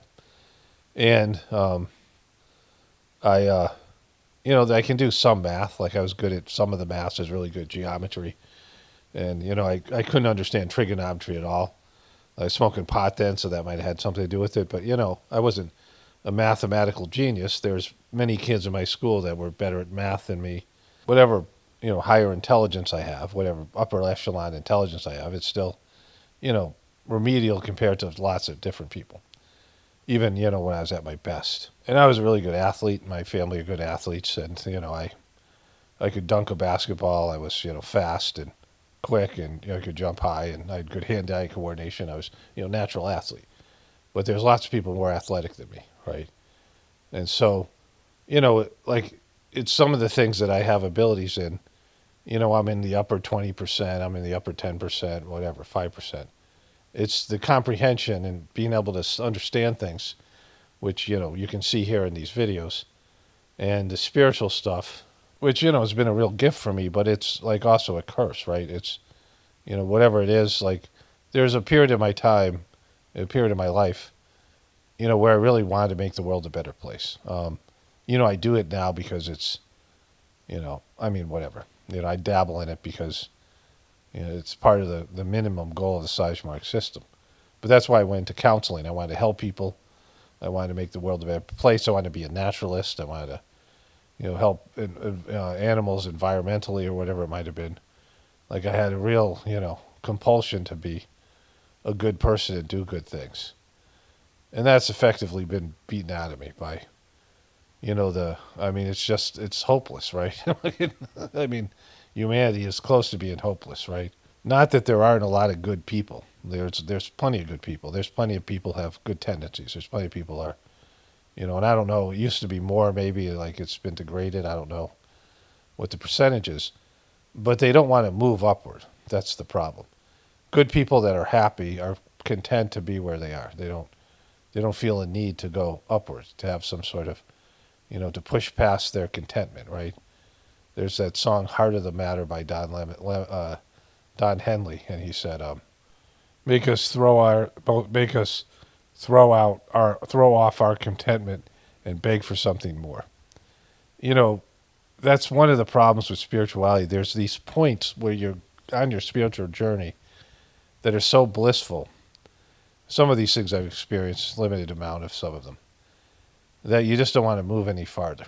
Like you just want to, like, why would I go any farther? This is amazing, right? This is, complete bliss, right? There's a time where the second master of the Sajmark system was giving his successor, Master Charji, the third master of the system, a sitting. And Master Charji described it as he was in this blue, like just bliss, like he was surrounded by blue, and like it was just this, vast experience. And then the meditation ended, and he said to Babaji, "What was that?" He said, "Oh, that was eternity," right? That was what people call eternity. That was it, right? So, and you would want to just stay there, but you have to keep on moving, and you have to, it's easy to move when you're miserable and restless, and you're in pain, and that's some of the blessings. It's easier to change, but when you're blissed out and you're happy, and these things, and so people for the most part tend to go to the lower, go to the lowest common denominator, tend to trend downwards, revert, and they stop evolving. So that's the problem with humanity. In the egotistical aspect of it, where the ego hijacks the soul's purpose and path. So, this person's saying, I thought you were smarter than that. I'm like, for the most part, I mean, when people think about these things, everyone's, well, I want to be smarter, I want to be more athletic, I want to be better looking, I want to be, richer, I want to be more successful. And all those are just traps, right? All those come with, like, everything that's a power, everything that's, and there's spiritual powers that are available. And all of them are just traps, like it's just a burden. It's something, when you rise up to high levels of spirituality, it's your duty to pull everybody else up. Like it's inherent on you to help other people rise up above their limited abilities, wherever they're stuck, wherever they're doing. And it's, a painful process, right? I went to there's a fast food restaurant that my wife found out sells Angus grass-fed Wagyu beef, and they're cooking their fries in tallow. It was underwhelming. I make a better burger with we have our burgers from our cows and things like that. And I've learned to make a good hamburger. And I use these great rolls they have at Whole Foods and Real Market, whatever, Fresh Market or something. They're these rolls, I think they're called Cristal rolls, so they're amazing. I use them for everything. We make pizzas out of them, and it's just a great bread. But anyways, so I go to pay the guy, go through the drive-through window, and he goes, "Okay, boss." Like, fucking, why is it? Like, people just love to call me boss. I'm like, it's kind of a mock, which I don't care. I mean, I spend so much time mocking people, I don't give a shit. But I'm like, what's this? Why does everyone call me fucking boss? Like, it's just the weirdest fucking thing. Like, I'm totally not a boss. I don't have it. I'm not a good administrator. I don't have anybody. I admit, maybe my dogs to whatever extent that I am, sometimes the chickens. I mean, I guess when I had cows, but that's about it. Master Charji used to call people boss. He did it to me a couple times, because the spiritual master has to serve the lower nature of people and help bring them, to a higher level. And so, he once said, there's a line in the Sajmark system, "We are yet but slaves of wishes, putting bar to our advancement," right? Very kind of simple to understand. That we are, egotistical people, and our wishes are blocking our spiritual progress. And then one time Charji said, "You are yet but slaves of wishes, putting bar to my advancement," right? Like his advancement, which everyone understood to be true because, the higher that you go, the smarter you are, the more whatever abilities you are, the richer you are, the more successful you are, the lonely you are. You're a trillionaire, you're going to be lonely as shit. you're a billionaire, you're going to be lonely as shit, right? Everybody's going to come to you for something. And when you're a spiritual person, everyone's coming to you for God, but they don't really want God. And, it's just, it just drags you down, right? You're trying to pull them up and they're trying to drag you down. And, that's the nature of human life. So what I'm trying to say here is if I have like some kind of gift and some kind of special, whatever it is, my capacity to see things, I'm definitely dumber than I was as a kid. Even probably, 10 years ago. I mean, my brain doesn't work as well. I forget things. But in terms of, I really understand stuff. I see things clearly now, right? Like I said, it was the first time I felt like I understood, everything, like the purpose of my life and, all of it, like everything that's happened to me, everything I've been through to reach this point and all the things that have led to this and everything that's going on in the world and all this stuff. It just makes sense to me. Like it's like I saw the pattern. Like I was a kid and I was watching some guy juggle on TV. And I saw the pattern. I saw what he was doing. Like this speaks to that dumbass woman who was like I showed my wife the video. We were laughing when she said, I every time I thought about Trump's assassination being fake, I was like, I wouldn't let somebody graze my ear with a bullet. It's just too risky. Like have you never been to a fucking magic show before? Like you never had somebody pull a coin out of your ear like it's, it's like a fucking sleight of hand. I mean, the easiest thing to do is to have a bunch of guys lay on top of you, as Trump said, 6 guys, and then pop up and all of a sudden there's ketchup on your ear. Jesus Christ, right? Like, is that, I mean, I don't understand. Like, how could you be that fucking stupid, right? But it's not, she's probably, 110 IQ or what, she's probably like, in the top 60% or whatever, like it's just, like that's how bad things are, right? But anyways, I was watching this guy juggle and I got 3 tennis balls and I just did what he did. And by the end of the day, I was juggling because I saw the pattern. When you can see the pattern, then it's easy to understand what's going on. Pattern recognition, like that's probably where my intelligence lies, is in pattern recognition and some of these other things, which is, about dyslexia. And so, but in all that, it doesn't feel good. Like, people think about being elite in some level, right? Being better at people at something, mastering something. When you start seeing through the bullshit, then life is kind of gets, unbearable, and not in a suicidal way, just like, I mean, a lot of it's just fucking stupid, right? You can't look forward to things like other people do. Like, who gives a shit about the 4th of July and fireworks? Like, it's like, you might enjoy it one time, but, whatever it is, right? Like, it just, you see through all the bullshit of it. And as society becomes dumber and dumber, like, it's depressing. Like, it's like I said, it's much better to be the stupidest person in the world. Like, everyone else can help you out, right? Take care of you, like, whatever it might be. Or in terms of all this stuff spiritually.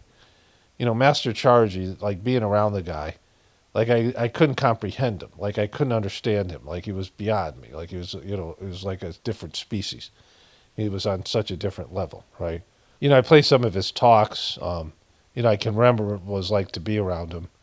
I kind of can almost recreate it, but, it just seems like a normal guy giving a talk, and some of the things aren't all that impressive, especially different people. Like, some of the things are, easy to understand or whatever for people. But, like, when you were around him, his energy was incredible. Like, you would just feel better. It would pull out a level of being inside of you. And those of us who experienced it, like, you can't describe it. And you can't recreate it. So when you left, you would, wow, I want to go back and feel that again, right? Like somebody who's literally pulls you to a higher level of spiritual, understanding and comprehension and things.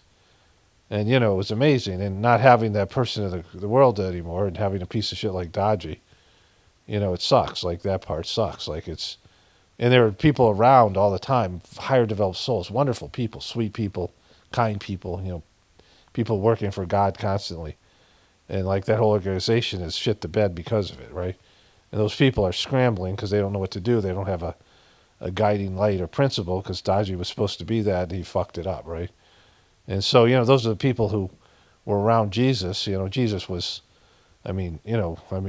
like I said, he was on the first rung of spirituality. But you can understand what it was like for those disciples when he died, and they just, they didn't have it anymore. Like, they desperately wanted to connect with him, and that's probably where those channeled messages and, the teachings that were available to him after his death was, there for a bit. But then, all those people died, and the energy and the essence of Christ was gone. And that's a sad thing. And, it's happening with once that sort of started to go south of my spiritual organization, my practice, it really sucked. And, because there's something higher. I see so much fucking cesspool shit every day. And to be able to be around higher developed souls and like-minded people and, people aspiring to be, better and working on their spiritual journey and, contributing to the world and, wanting to make the world a better place. And, when that all fucking got yanked away, I was like, oh, wow, that sucks. Right? Like I didn't see that coming. So that's how I feel about all of that IQ shit and all the rest of it. Person writes, okay, this is the one here. This is, the truth, Charlie Kirk was a shekel-taking, genocide-enabling piece of shit. Understanding, well, first of all, let me read the comment after this. So I read the comments from newest to oldest. So he wrote this comment first, but I didn't read it till second, right? So I scrolled down and then read it. Same guy. You lost me at the Bible is a piece of shit, right? And so, and this guy comes back. Understanding the Bible is paradoxical. In order to understand it, you have to believe it first. If you reject the Bible and remain a dead person who cannot understand. Many Christians are spiritually dead and do not understand the Bible. All non-believers are spiritually dead to the truth in regards to the Bible as foolishness. Of course you think it is foolish. It cannot be understood through human reasoning alone. That would be true of any kind of spiritual, whatever it is. Any kind of spiritual text and any spiritual practice. Believing it is and having faith in it is important. You have to take a leap of faith. So what this person says is true. The only problem is they say, the person saying that anybody who's not a Christian is a dead spiritual person. That's not true. There's very few real legitimate Christian saints, and they're all of a lower nature. There's 13 spiritual points, and Jesus was at point 2. Like that's, will you believe that or not? I don't give a shit, right? But that's, I know that to be the truth in various ways, which was, better than almost nobody gets to point 2, right? Babaji, when he was giving people sittings, he was Patanjali in a past life, and he started at point 1. There's these 13 spiritual yatra points that your soul goes through, and you have experiences, and there's these spiritual cities and powers that are blocked in the Sajmark system because you don't need them, but they're available to you if you did. Like if God needed you to do something and you needed these powers, they would be available. But spiritual power is only good if you need them. It's like you have these tools that you don't use, right? And then one day you need the tool, and you're like, holy shit, I'm glad I have that tool. The rest of the time it's just sitting on the shelf, right? So, and where it should be. Like you don't need, people misuse spiritual powers for material gain, and then they're really fucked, and then that's when they turn demon. And they were a saint, or they were an angel, or what people call whatever. But, within the Christian tradition, Jesus, was more of a social reformer as much he was a spiritual person. And he attained some levels of divinity. He practiced some form of yoga. But there are many higher developed beings that reached higher levels than he did. Going back to what I was saying, this guy Babaji, he started at point 1, even after being Patanjali, the father of Ashtanga Yoga, which, But he started at point 1, and his whole life, when he was giving these sittings and starting people, initiating them by, working on their internal world, he would, sit in front of them and read their spiritual condition. And there was a guy came in, he was at point 4, right? On his own, he did this on his own. Like he is from past life or whatever. And Babaji was like ecstatic. He couldn't fucking believe it. He was like, oh my God, this is unbelievable.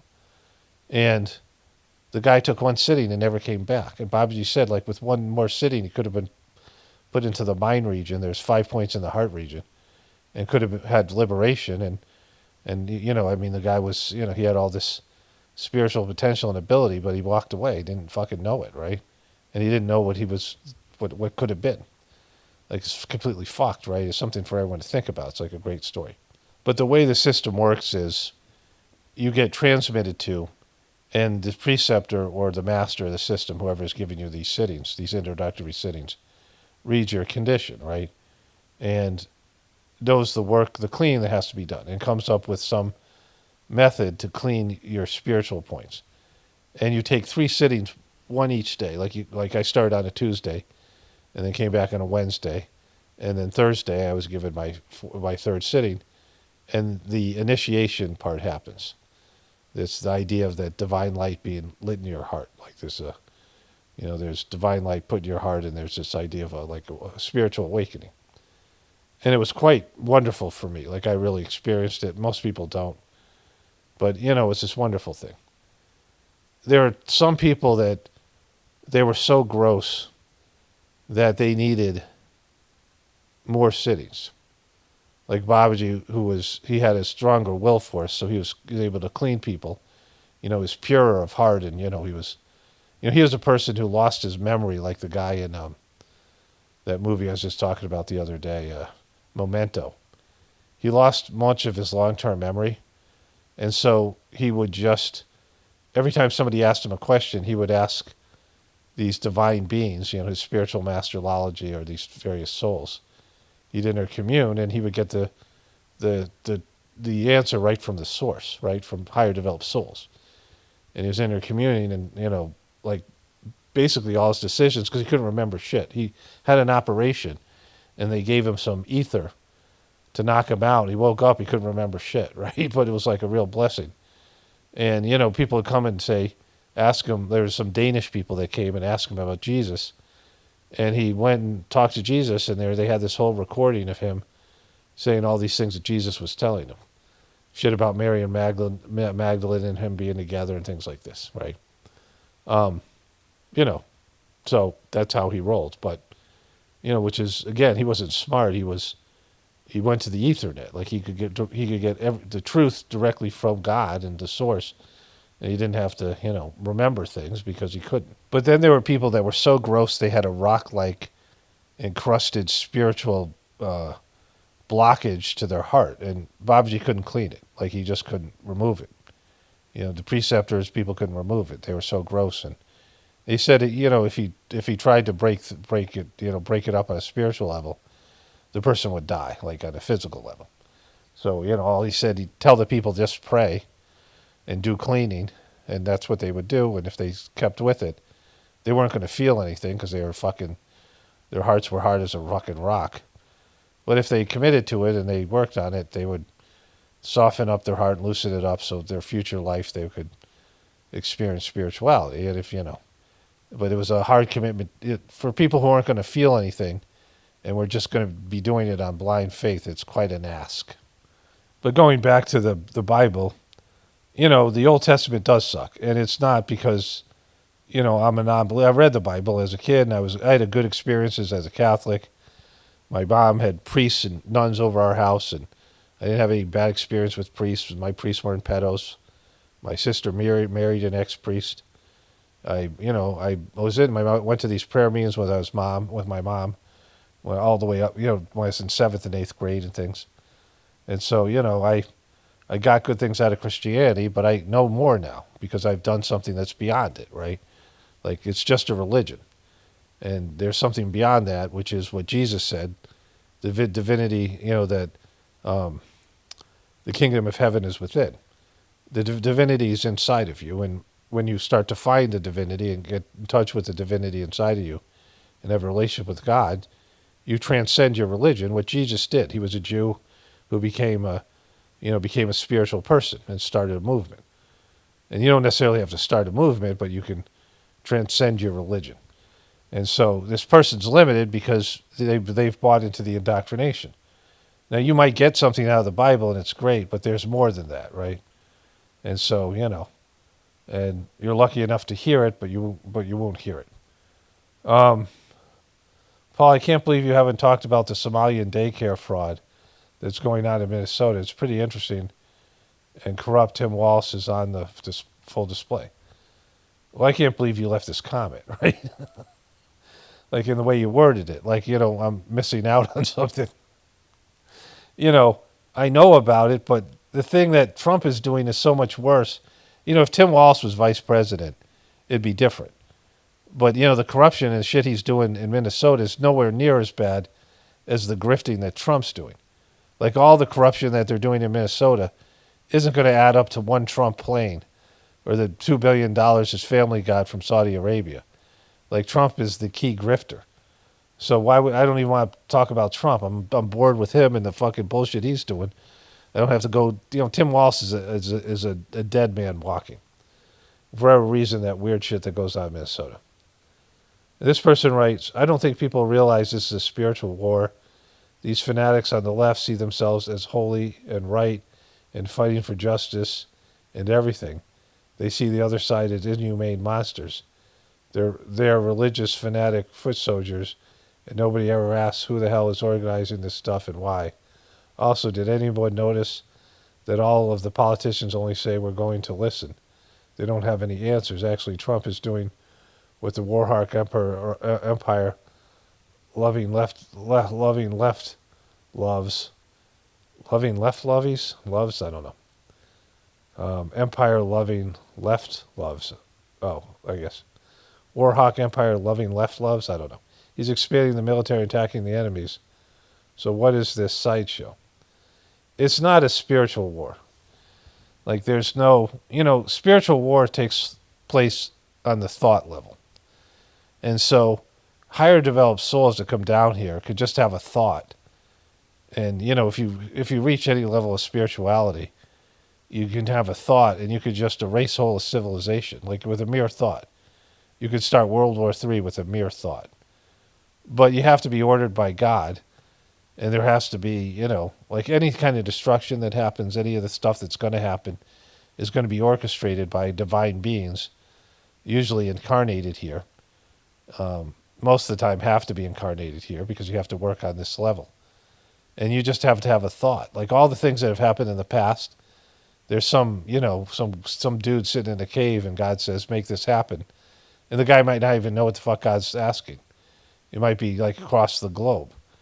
And God will give you instructions and you just apply your will and you do spiritual, whatever it is. There's no war. It's a fucking slaughter.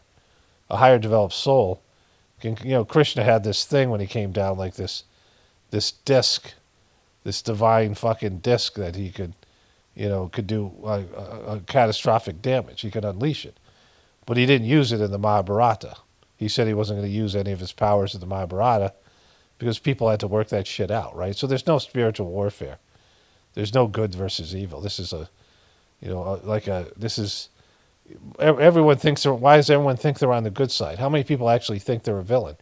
And oftentimes the people think they're a villain are actually doing God's work in one, way or another. And so people say it's a spiritual warfare. Erica Kirk was talking that bullshit, right?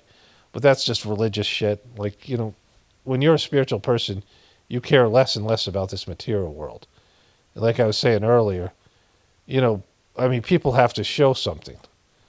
They have to show some kind of, when I was going through my divorce and I was in India and I was just fucking beaten, not just because of the divorce, that didn't matter. My ex was, that was a big relief, the divorce and getting free from her. But just my kids were, the family was falling apart and I was just fucking drained. I just turned 50-something, 55, 54, I don't know, whatever it was. And I had to reinvent myself, and I was just, I was going through a deep spiritual cleaning. And I was just laying there one day, and I heard the voice say to me, fight back. And then, this YouTube channel took off right after that, and that was part of it. And I was like, and I got into it. I got competitive on a, very material level. In terms of all of it. The people in my organization were sort of ostracizing me and all this stuff. And I was like, let's compete, right? Like my ex, all of it. Like I wanted to win, on a, material level. And now I don't give a shit, but it motivated me, right? On a kind of a lower level to be competitive. And, I wasn't going to, I was going to outcompete them. I was going to go farther or do whatever. And, sometimes you need something like that, a little boost. But one way or another, people have to do something like that. People have to rise up, and they're not doing it, and, all these things. This last one. Paul, I'm curious about your perspective of the earth being a school to which we must return to learn our lessons. We cannot carry forth the wisdom gained in a life when our memory is wiped out and we return as a baby and must relearn everything. This experience seems more like a loose farm model where we are milked the emotional energy we provide while enduring the earth experience. Well, I think that's an accurate description. I've talked about this quite a bit, right? So I'm not sure the person, maybe the being a part member and listening to the Journey series, but, it's buried in like various Journey series. I've brought this up earlier and earlier. It's not a school. I mean, in the sense that you graduate from it, yes. People say Earth is a school. But it's more about, there is learning and self-mastery. School, you have this very, everybody takes the same test, right? Everybody goes to the same course material. And you're really competing against other people. And, in India, my ex and I went to this guy, and, we were homeschooling the kids, and I had written this spiritual curriculum, and the guy wanted to fucking steal it. One of his principal, a woman who was running his school, came up and said, "Be careful with this guy. He'll steal your stuff and then take it for his own." Like she pulled us off to the side, pulled me off to the side, told me this, right? Which didn't matter because we were leaving India, and my ex was gonna, the whole thing's falling apart. So it really, whatever. If it could have been useful to the guy, but the guy was a piece of shit.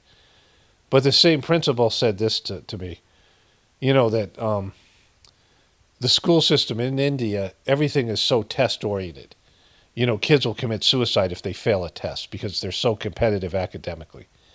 And because of that, these schools will first teach the kids the question, and they'll memorize the question word for word, and then they'll teach them to memorize the answer for word for word. So they'll get the copy of the test and just teach them to memorize the answer and the question and never understand why. Like just be able to answer the question out of memory, right? Without, many times the answer is something they'd have to understand if it's mathematics or something else. But that's how they teach them. Like that's how bad it is. And the schools themselves get evaluated on the tests, and it's a whole, this whole thing where it's, competitive, and the kids aren't learning to use their brains, and they're learning to memorize things, right? And the pressure is something that we can't really understand. And so in saying that, that's what school is, right? So it's not, Earth isn't a school. Like you have a specific set of things to learn. And let's say you are a alcoholic, and so you've been an alcoholic in 3 lives, and every time you repeat that pattern, those samskaras, it gets harder to break. And so let's say you break free from that. But if you break free from that, that's great. You're not an alcoholic anymore. Congratulations. But you're still not a spiritual person. You're not embarked on your spiritual journey. You've removed one blockage to you finally finding your spiritual path, right? But most people don't clean things off. They add more grossness. And then it's harder and harder for them to connect to the divinity within them. And they die and they go and they try to come up with a treatment plan, and they meet with their spiritual group or whatever it is, your soul family, and you come back down and try to, your soul does it again. You're born as an innocent baby, but all these tendencies, some scars you have from past lives come back up, mistakes you've made, impressions you have, and you just keep on indulging more and more in them and getting grosser and grosser. This is what the Sajmark system was supposed to remedy. Sajmark cleans these samskaras off and pushes people up to a higher level. And the wonderful thing about Earth, Master Charji gave this wonderful talk in his book called The Role of the Master in Human Evolution, which is available in, like I'm sure in eBay or, something like Amazon, like people sell these old copies of them. There's limited amounts of them. It was one of my favorite books, like one of the first books I read. And he talked about how before you become a human, your spiritual journey is automatic. It takes whatever amount of time. And, you reach a level where you're human. And then when you're a human being, now it's all based in choice. Like, it's not automatic. You just can't just hang around and evolve spiritually. You have to pursue it. But the wonderful thing about being a human and becoming spiritual is you can go from wherever you start off to all the way to, self-mastery, where you merge back into the source in one life. But if you reach the stage of liberation and then you're free from human, you having to be born again here on planet Earth, I mean, you're going to live life in life, future lives, past lives, future lives, until you reach the stage of liberation where you're free of your earthly bondage and you can go on. And from that point, it's automatic again. When you become a soul no longer tied to planet Earth, your spiritual evolution is automatic. But you can bypass millions of years of spiritual evolution while you're on planet Earth if you really apply yourself and you luck into the right path and these things. And so that's the opportunity everyone's missing out on, right? So that's what I'm talking about when I talk about these things. Anyway, so those are the things I wanted to address. I will cover more things tomorrow, Saturday, and I got a few more things I have, whatever. And then this video will be up Sunday morning, and we'll continue from there. Okay, so Saturday, January 17th, I had a lot more thoughts about what I was saying last night. I want to complete that. Maybe a few more clips here at the end. There's one of Caroline Levitt I want to get to where she's, just doing everything I'm talking about, here. But, I think one of the things that the Trump MAGA, whatever this thing that was released has made it very clear that we're going in the wrong fucking direction, right? That something that could have been good in the truth community is used to take humanity down to a lower level. And that's clearly what's happened. Like, it's Trump's people, his administration, that goofy thing they do where they sit around the table, and the people that are running it, I mean, every one of them has deep character flaws, and just they're not smart. And they say these things, and it's repeated on Fox News, and people lap it up, some of them still. And people who are, Trumpers and will never be anything else. That's what they're committed to. They're going to ride with this guy and this people around him. And they just think it's great. It's exposed things, right? When you're doing something in terms of changing, like this is, like I said, I'm in the change business, right? When you're on your spiritual path, it's about changing. There's things that there's tendencies you have. There's character flaws that you possess. There's, temptations that, that are specifically for you, that to lure you off the spiritual path. It's not an easy thing. Like, you have to change as a person. You have to be self-disciplined. You're going to endure things that you don't like, and you're going to have to change your attitude about them, accept them, and be grateful for them. And there's just all these things that have to be done to evolve spiritually. It's the hardest thing. Because every person's a potential saint. Like, every person could be a Jesus or a Buddha or, a Krishna. I mean, these are just names, right? But every person can evolve to be, to self-mastery, to where they're the best version. Like, you have like your best version inside of you, right? Like, people will think about their best self in a relationship, right? Like you being your best version of yourself in a relationship. Like, you're about to lose your significant other and you step up your game. Like, you just, you feel like, all right, I don't want to lose this person. And you have like a wake up call, and people are like their best selves for like 6 months or, whatever it is. And then it falls off, right? You have these moments where near death experience, something, and you're like, oh man, I'm going to really be better. And then people fall back into their tendencies. They're things that they just can't break from. They have these moments. When I start working with these in treatment centers with these teenage sex offenders and sex offenders, the dregs of society. some of the goals was to teach them empathy and some of these other things, right? Like have normal human, higher level compassion and empathy, and these very selfish, very broken, fucked up people.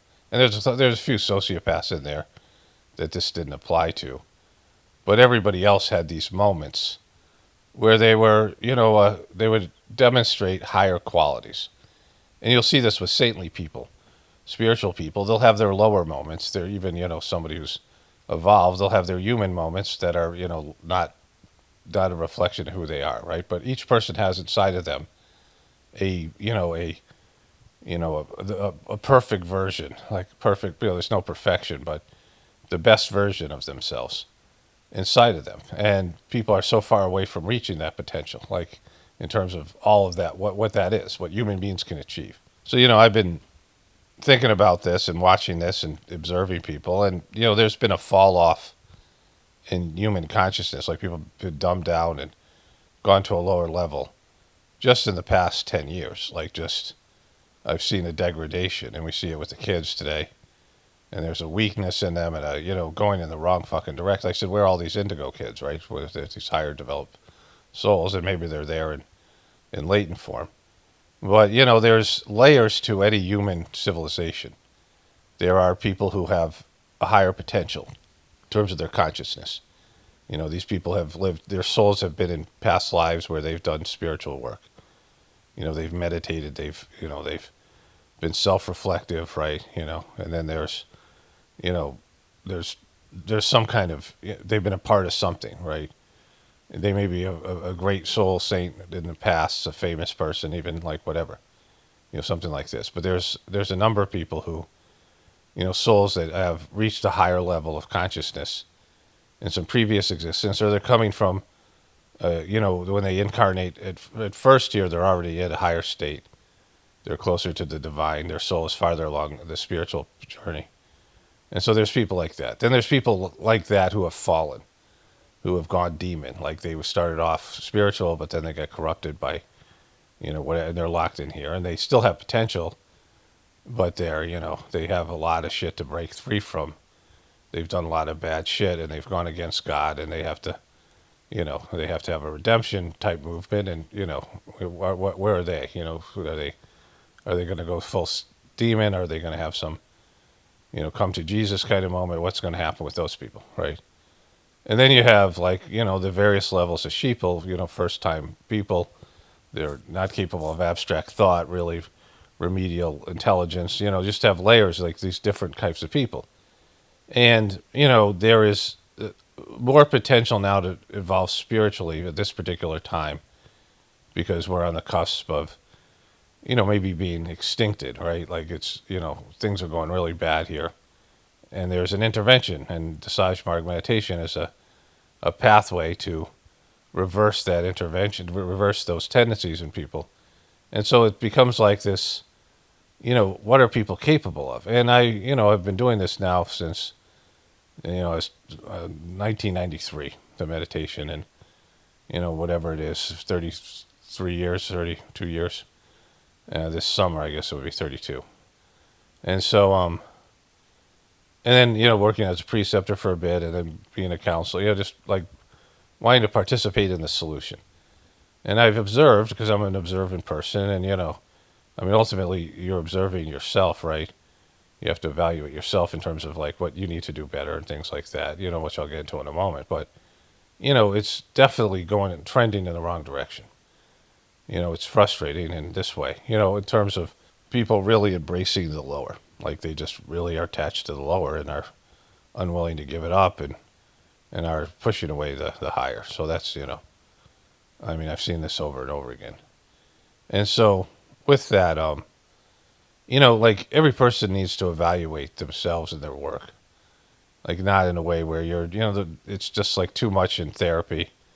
It doesn't translate well in the psychology. But you can use the psychological model to do it on a spiritual level where you're, the standards and the goals and what's considered healthy and what's considered psychological good health is not spiritual good health, right? And, people who are spiritual have like in psychology, it would be like you're hearing voices, and it would be some sort of psychological disorder. But in spirituality, you're connecting to higher developed souls, and psychology doesn't have any really. I mean, there are some different models of psychology out there that are more new agey, and that they incorporate the soul and things like this, but not really, not in any real way. And if you don't have an idea of the soul, you can't, and you don't have anything to do with past lives, then you can't really work to help people, like in this field. It's extremely limited, because things aren't just cause and effect what happened here. There's a long history of your soul's journey, and that has to be incorporated in trying to figure out how to manage manage your situation here and evolve. And so, to be self-reflective about this, as much as you can, you want to build on successes and not focus on your failures. You want to, strengthen your successes and focus on your successes, not in a, egotistical way to make yourself feel better about yourself and your life. But, it's, if you focus too much on the negative, then you just, after a while, you just say, fuck it. Why should I, just end up quitting, right? You can't, I'm too much of a piece of shit to do that. Like it beats you down. Like it's not, you want to focus on, the Sajmark system is all about positive suggestions and not dwelling on the problem. But, and psychology dwells on the problem. But the problems are there. Like you have to be aware of your tendencies, but then you want to focus on your successes and strengthen those. Like, so, if I was going to look at my spiritual journey since, throughout my whole life, but, the things that I've done well, I've stuck with it, right? Lots of people would have quit in different times with what I went through. And not comparing myself to other people, because that's not, effective, but, that's the case. So that's where, like, I would stand out. Like, I stuck with it. And the other thing is, whenever God wants me to do something and I want to do something else, I always eventually do what God wants me to do, like my soul wants me to do. Like it's, I've been good at that. Like that's, in terms of adapting and changing. I've been willing to change. Like there's things that I've evolved out of, right? One of the teachings of Sajmark is like, even if you're having a bad meditation or a series of bad meditations, you don't feel anything, there's work happening on a subtle level, on a spiritual level that you're not aware of. There was this great thing I saw. It was like they used like images and some video, and it was like this artsy kind of PBS thing. And this is probably 20, 30 years ago. And they were talking about this kid who was in a village in China, and they were showing like, some like images, but it wasn't like, it was like they'd show his hands or, some kind of thing like this. It was kind of done, and they did multimedia type thing. This is pre-computer. And it was this kid, he was invited to the Shaolin Temple.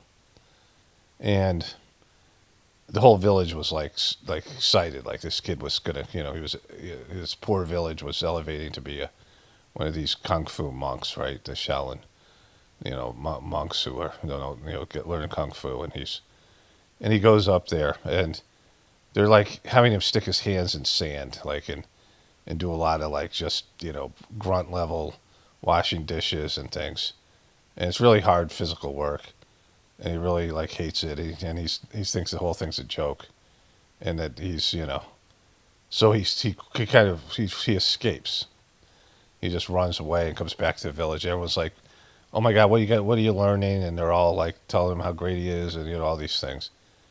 And then he just like loses it, and he puts he yells, "I'm a fraud! The whole thing's a fraud! This is a fraud!" And he slams his hands down on like one of those 18-inch butcher block tables and breaks it in half. And he realizes he's been learning stuff, right? And he goes back to the thing. But like, when he was doing this stuff, he just had no idea what it was doing, this kind of wax on, wax off kind of thing. But, that's how spirituality is. Like you're checking the boxes, and eventually some of the change just comes in. Like, so you just change naturally. What I was talking about, like, there's different kind of powers, like being smart is a power, and it often gets misused. And there are things like testosterone, right?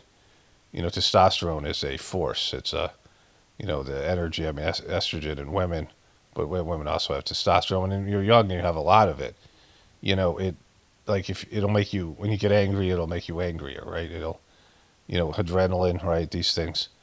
And so as you get older and some of these things dissipate a little bit, it's much easier to be a spiritual person. Like testosterone is a force in your life, moving you, to be aggressive and, accomplish things and be competitive and, in terms of procreation and all these things.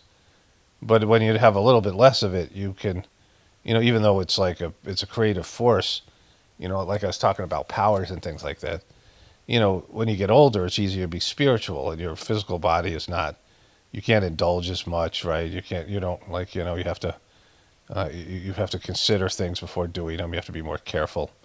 You can more easily get hurt or, set yourself back. You have to manage your physical body in a way that when you're young, you don't. Like, these things just happen naturally. And, people with personality disorders, narcissism, borderline, they get better as they get older. People get wiser. You get more reflective and you're, less of a dick. Like, you just, you're, as these things, the youthful energy, which is great to have, but they say, it's wasted on the youth because people do stupid shit with them. And then, you don't have the life force and the power in the things anymore, but now you're, you can be wiser and make better choices. And, there's just, things happen as you get older. You're into a different time, a different season in your life, and it's much easier to be spiritual. This is, kind of what I've been talking about here for, years. Like, there's just things that if you just stick with it, right? And so, like, that's something I've been able to do. Like, some of the changes are things I worked on, but there's other things that just fell away because, like, you're connected to divinity, and as you work on that connection, things happen on a spiritual level, and it happens very subtly. It happens, without you really much force or, any of these things. It just, things fade away, that negative things fade away, and good things take its place, and, just because your association with divinity and, just sticking with it and, these types of things. And the other thing is, like, based on the turnout in the Gratefulness meditation, there's about, I don't know, anywhere from 30 to 100 people that do the meditation. And my Gratefulness meditation channel. And then all the things, all the things I talk about, divinity within you and all this stuff. And, I don't interact with you all, and I don't know what's the effect is.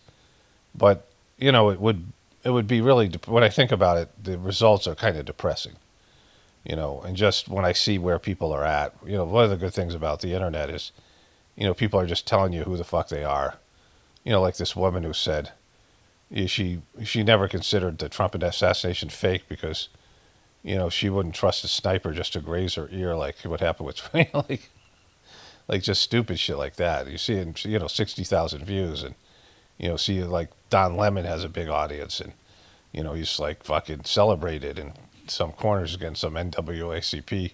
He's nominated for some award and all this kind of stuff, right? Like, there's like this idea that there's, people respect these, like, dumbasses, like complete, like, morons, and all this stuff with Trump. People looking up to this guy who's just a clear grifter, like, so, all that stuff's depressing, and the amount of results and, the smallness of it, and then, the amount of success people have. And, when people start Sajmark meditation, it used to be like 40 to 1 good person. So it takes, kind of a special person even just to try the meditation. Most people aren't even, I don't even know what percentage of people reject, when they hear about it, reject it. But it's probably like thousands to 1, right? That, a person, all the thousands of people who hear about this, only 1 of those people will try it, right? So, and then out of those people who try it, only out of 40, only 1 stays. And then, they don't necessarily stay forever. They might quit after 20 years. And so it's a very small fucking success rate, right? In terms of people who embrace it. But, the second master of the system says anybody who gets the introductory sittings or introduced to this energy and ideas, they'll come back in some future life. And so you can't see it now, but the seeds are being planted, like this great story of this guy, Johnny Appleseed, who threw all these apple seeds out and all these apple trees, this kind of thing, where you're planting the seed. It's a big part of the Sajmark system. Like, you can't, this, it might take years for it to germinate, and then all of a sudden somebody gets it, right? Like all the people that are listening to these videos, all the, work that's being done. And that's a big part of why, it keeps me going because I have faith in that, because I've seen that in my own experience, that seeds are being planted, and you might not see the the rewards, you might not see the sprouting and the flowering of the of the seed, but it's going to be eventually. It might be in 3 lives from now. Who knows what it is? So like it's you just keep on plugging along, and with this idea that there's the potential will be realized at some point. It's just we're looking for the right conditions. So those are where my successes are. Faith, having faith in God, and then certainly the Sage system, and some extent faith in myself that I'll as these things unfold, that I'll do the right thing and I'll continue along the path, right? That I'll make the necessary adjustments as time goes on. Having sticking to something, right? Committing to it, which was not my strong suit before I started doing this meditation, because I quit everything. I wasn't really, I didn't sustain things, but now I've been able to do that. And so there's that. And then there's, and then being able to dialogue with the divinity within me, not dialogue, whatever, interact, connect. And, even if it's something that I don't want to do, but I know God wants me to do it, I'll do it. Like I'll do what God wants, inevitably. And maybe, not to the extent that it could be. There's people who are more committed or whatever it is, who, again, not comparing yourself to somebody else, but, seeing, you should always be looking up and seeing what people can do, right? What people are capable of, that you can aspire to be like them, in your own way, right? You can strengthen your commitment. And so, there are those things, and there's the negatives that are also with that, that I see. Like, everyone has to be realistic about, like, I certainly haven't made it. Like, I can't say it's I've reached the goal. Like, it's, I'm moving forward. That's like where I am on the goal is not, on the path isn't as important. That, the goal is in front of me, and that I'm adjusting and changing, adapting as I move forward. Like that's, and maybe some people are able to do it better. Maybe most people aren't even able to get on the path at all. But it's, you have to be moving forward. Like you have to evaluate whether, am I moving forward? Am I stagnated? Am I just, whatever. Especially now at this phase of my life, because it's, I'm not depressed, but it's depressing, right now, like what's happening in the world. And I'm looking into this, the ocean of human failure, right, every day. Like, this is what I cover here. Like, it's just bad, right? And it, other than what I said about, planting seeds and things look fucking bleak as hell right now.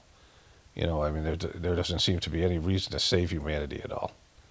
Like, it doesn't, not that there's some hope in some people, but just the general sense of humanity is that the gravitational pull to the lower nature is so strong, and the resistance to the higher nature is so strong that it's hard to see, like what I understand to be a spiritual life. Like, I'm barely living it myself. Like, if I'm the cream of the crop, then we're in trouble, right? Like, there should be, like it's just, it needs to be so much more than I'm doing. And if people aren't even willing to do that, then that's fucked, right? Like, I don't even know how where do you go from there? It's kind of almost like throwing a glass of water in the desert. I was telling my wife this. When Master Chargy came to America, there's a guy I've talked about in my Journey series. He was the preceptor in charge. He's a real dope. He's a white guy, but he was fluent in Spanish. And he was trying to get Sage Marg in the Spanish-speaking countries. And he traveled there with a few other people, who also were bilingual, and, they tried to bring people into this thing. But America itself was barely, Chargy was depressed by America. Like, sometimes there'd be only 500 people there. When he came to America, like, he'd go to some village in India, and there'd be 2,000 people.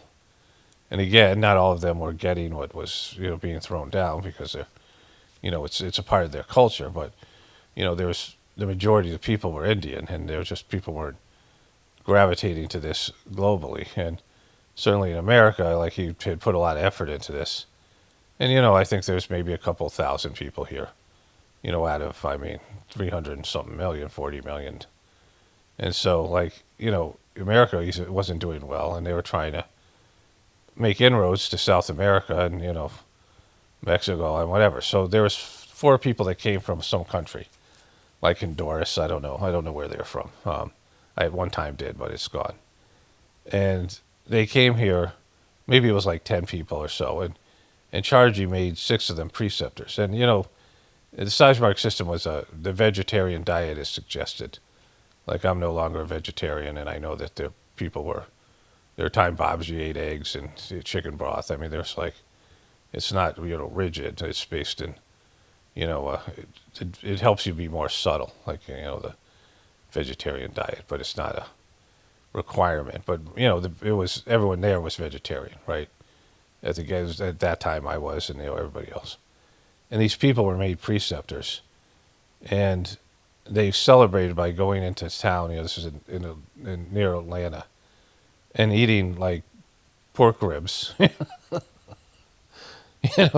After they were made preceptors, and Chargy said, making these people preceptors, and there was going to be most of the literature. I mean, there wasn't literature that was translated into Spanish. I mean, they were limited. Kind of, it's almost like a situation we have now, what I'm doing here, but like less so. And he said it was like throwing a cup of water into the desert, expecting it to change it. Like it just, I mean, that's how much of a Hail Mary it was. And so it feels kind of like that all the time, like in terms of, there's so very few people that are willing to aspire to be spiritual. And, I mean, very few people are even aware of it. But there's like a lack of potential and a lack of commitment and a lack of, enthusiasm and work ethic and all that kind of stuff. And so, like I'm realistic about that, but like maybe the future will be different. Enough seeds are planted and there could be a movement where just everybody gets it. In some future, some 10 years, 20, I don't know, sometime in the future where people's consciousness will change and there'll be some, push for spiritual evolution, like people start adapting and, meditating and morphine and not meditating, but meditating, but morphine and, this genetic mutation type of thing, and they'll just be a different people. Like it just, that's part of the plan, and those people will, be predisposed to this. And maybe there's lots of people in this sort of awakening state, and they're not, fully aware of it. And it's difficult at first because evolution is confusing. As you're evolving, it's confusing. As you're changing, it's confusing. It's not. It's like people don't know what's happening. What's happening to me, right? And at first, people might like sort of reject it or be scared of it, and then eventually embrace their new potential. So, like that's what I'm doing here. Like it's, having that hope that something like that could happen, and will happen. It's just it has already happened in the future that exists because of, we're in linear time now, but it's really cyclical time, and in the future this change is already there, and we're all in some way participating in an opening of consciousness here, rejecting the official bullshit story and the idiocracy that's setting in and and aspiring to be something better. All right, so I want to add that to what I already said, and then I have a few more clips I want to get to here. You can also see the point of view of the people that say, yeah, but you don't want militarized people in the streets just roaming around, snatching people up, many of which turn out to actually be U.S. citizens that just don't have their papers on them. Are we really going to be the Gestapo? Where's your papers? Is that what we've come to? So it's yeah, we've definitely come to that, Joe. So he's losing on immigration. Like with everything, Trump just does. He takes things as I have a mandate for this, right? I got a mandate for that. This is what the people wanted. This is what, I promised them. And they're like, no, that's not what we wanted. We didn't want any of these things. So, there are some people that are just going to be with Trump because of what I said earlier. They're either purposely avoiding the information that's available to them and not looking in any way, shape, or form to change their minds, or they see the information about what a piece of shit Trump is, and they just deny it. And that's an ever-shrinking group of people. Because, and these people aren't as, they don't have any swagger. Like they're not, you don't see as many Trump signs or Trump t-shirts. Like people are not, I mean, they know it didn't go the way that they thought it was. And like, no matter how much denial they're in, they're at least aware that like this is something you're no longer bragging about being a Trump person, right? I mean, the same thing with TPUSK. Like, it's a depreciating asset, right? More complicated than I think people want to admit. ICE are villains, and now people are looking at them like murderous military people that are on the streets of our city, and they're masked up, which is also a problem, right? Because if you get arrested by a cop, you're allowed to ask the cop, what is your name and badge number? And you could film that cop. If you get arrested by an ICE agent, you have no such right. They're wearing a mask. They don't have to tell you. It's also very ugly to watch someone shoot a U.S. citizen, especially a woman, in the face. Right. Where it's like, I'm not that guy. I don't know what he thought. And again, this is a guy who had almost been run over. But yeah, fuck that. Like, just don't even say that shit, right? There's no excuse for this. Like, this is just abuse of power. it just looked horrific to me. I mean, when people say it's justifiable because the car hit him, it seemed like she was kind of turning the car away. What do you mean? She totally was. She was going 2 miles an hour, right? Like, she wasn't flooring it out of there in her Ford Forester or Subaru Forester or whatever the fuck she was in, right? Honda. Podcaster Joe Rogan criticizing the Trump administration. Oh, it's so dour. You're so dour, Mika. Targeted ICE operations and the agency's aggressive enforcement tactics. And you know, Willie, it's... Come on, Willie. Come on, we need your opinion on this, Willie. Where's fucking Willie? Willie, where's Willie? When you have somebody like Joe Rogan who supported the president talking about, in Joe Rogan's words, Gestapo-type tactics, talking about the masks, talking about how these people aren't even like police officers, because with police officers, they pull There's up. a process. You talk to them. There's a process. Are you repeating this for your dumbass audience? Like, it wasn't complex to understand what he was saying. And they already agree with you. You don't have any right-wing people here. Like, I wonder what fucking Mika and Joe think about this thing. Some right-wing fucking MAGA Trumpers. Like, they already agree with you guys. I mean, you know, you're just repeating things over and over again to a dumbed-down audience that stares at the fucking TV and just regurgitates everything you're saying, like with Fox News for the right wing. These aren't fucking independent thinkers that you gotta, you know. You can see who they are. You can communicate back and forth. Everything about this seems to spike tensions on both sides. And I will tell you, looking at the Okay, are you going to ask Willie a question, Joe? I mean, I thought you brought Willie in because we all wanted to hear from Willie.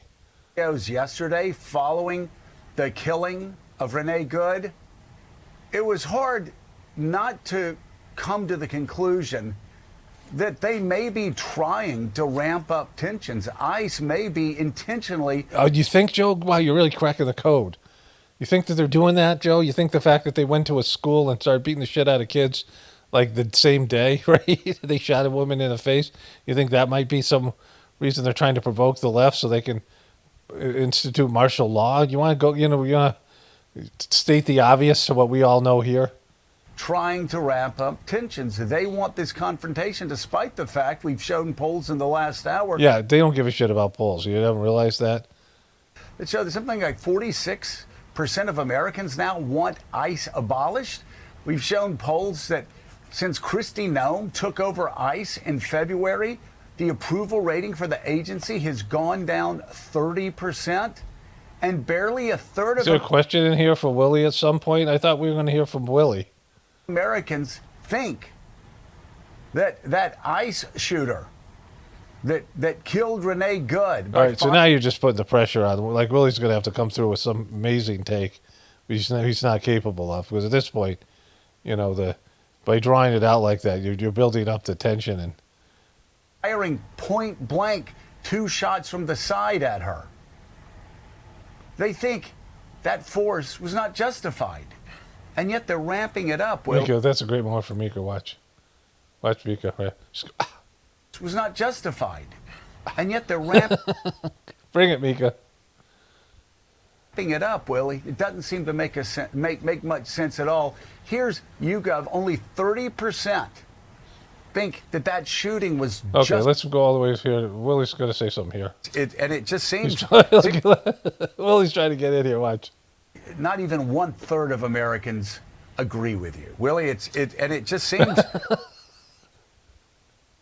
He thought he was going to break in, but just... Seems like the White House is making things worse for the people of Minneapolis and making things worse for themselves. Yeah, I mean, we've said this many times, but the president lives a bubble of his own. Where Oh, he's my God. That was horrible, Willie. They fucking built you up, and you just didn't deliver. He lives a bubble of his own. Let's listen to that again. Like, dude... And making things worse for themselves. Yeah, I mean, we've said this many times, but the president lives a bubble of his own, where he's hearing from his advisors, where he's hearing from his media. It's in a bubble, Willie. Jesus Christ, bro. You know, we waited for you. It was like fucking, we sat through another 2 minutes of fucking Morning Joe and Mika fucking making sighs and shit like that after he just regurgitated the bullshit stuff Joe Rogan was saying. And then you're going to come up in with, you're not even going to get the bubble fucking metaphor right? Come on, bro. You expect more from you, Willie. I mean, these pieces of shit, but, you know, you're a quality journalist. You know, these people, she's like, look at this. She looks like a fucking ghoul, like she's not even alive, like some, you know, like some fucking mannequin went to the dark side. Follow up on the health care plan. One of the things in the Affordable Care Act was coverage of pre-existing conditions.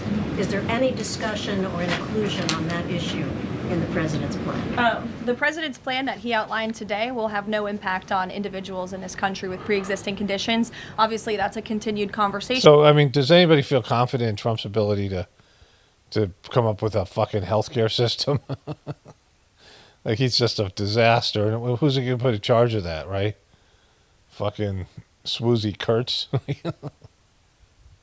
I mean, who's the person that's going to be in charge of that? Like, he's just going to pick somebody like fucking Linda McMahon, who has absolute no experience in the world of healthcare. That the White House will have with Congress, but that's not the president's intention with the great healthcare plan. The great healthcare plan. It's the greatest healthcare plan in the world. Go ahead. Thanks, Caroline. 2 questions on Minneapolis. And then you. Go ahead. Thanks. 2 questions on Minneapolis. One on the ICE agent, the other on the rioting. I believe Wait, look at this fucking... Who? Where did she sneak in from? What realm did she come from? last night there were protesters or rioters that rifled through an FBI car, took weapons. We had a reporter embedded with ICE who said that she saw constant harassment all evening. Can you speak to the rhetoric we're hearing from Democrat politicians, whether... Okay, you know when they call him Democrat? Because they don't like to use the word Democratic because it's a nicer word, but Democrat. It's a Democrat. She's a Democrat. Like this thing when they say that. When the Democrat politicians, when it should be Democratic or the Democratic Party. But, you know, like this whole fucking rhetoric, this is a shill she has in there, right? These like blogger shills or whatever. They are causing violence against ICE, as well as some of the headlines we've seen, not including the full story. Yeah, I mean, to your first point, I think I've addressed that these Democrat governors and mayors in not just Minnesota, but in states across the country are essentially, you know, they've referred to ICE agents who, again, are brave men and women. And I would encourage everyone in this room, and I would encourage Governor Walz and other Democrats. Okay, so brave men and women. You know, thank you for your service. Just because you're in the military, you're in the police, does not make you a good person. In fact, you might be a good person, and then you go, two things happen. Because I worked in treatment centers, which, you know, is a similar type of situation when you work with these populations. Like I work with parole officers and social workers, and when you work with the fucking dregs of society, when you work with criminals, you're a person in a prison. You know, you're a prison guard, you're a fucking cop, you're a psychologist that works with criminals, or you work in these treatment centers with mentally ill people. You work with the fucking low-life motherfucking people that are out there. When you experience that, and being in a war as well, which is different, you know, when you're in, where people at their worst. I mean, wars are, you know, that's why there's PTSD, you know, the trauma that people suffer. But when you're in those situations, you work with the dregs of society, and it brings you down. It negatively affects you. You know, in my my third attempt at college, I went to a hippie school that gave you work and life experience for your you could get college credits for, experience, work and life experience. So it's for older people who are working in fields of human services. And there was a lot of prison guards that came down from New York. It was in Massachusetts, and would do these weekend classes. People were working full time, people with family, full-time jobs, and working with family. And there was a young African American lady. She looked like that singer for that was real popular. I can think of her name later. She came out with a solo album, and she was a part of that. That Wycliffe Jean thing, whatever her name was. And she had, I think she had taxi issues, but she was like kind of small, looked like a model. She was attractive, pretty girl, right? So she was working in a prison. She was working in a prison as a guard, and again, small, like 5 foot, 5'2", really tiny. And the other guard said, if you don't have sex with one of us, we're gonna set you up to be raped by the prisoners.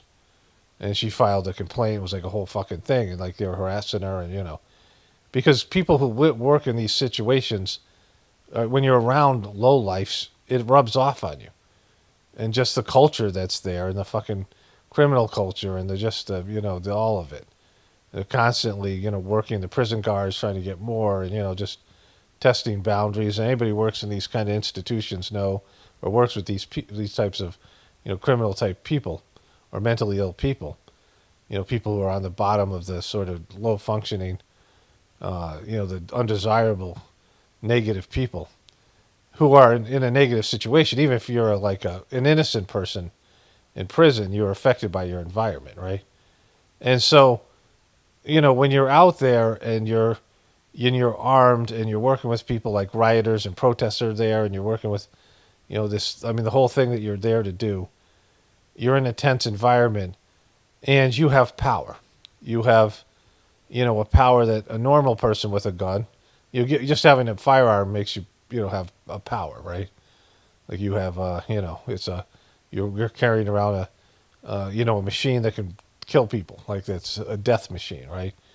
That you can, take somebody's life, or really, don't want to get shot. Like it's not like you've got a pocket full of bees, and you're going to unleash them, and people are going to get stung.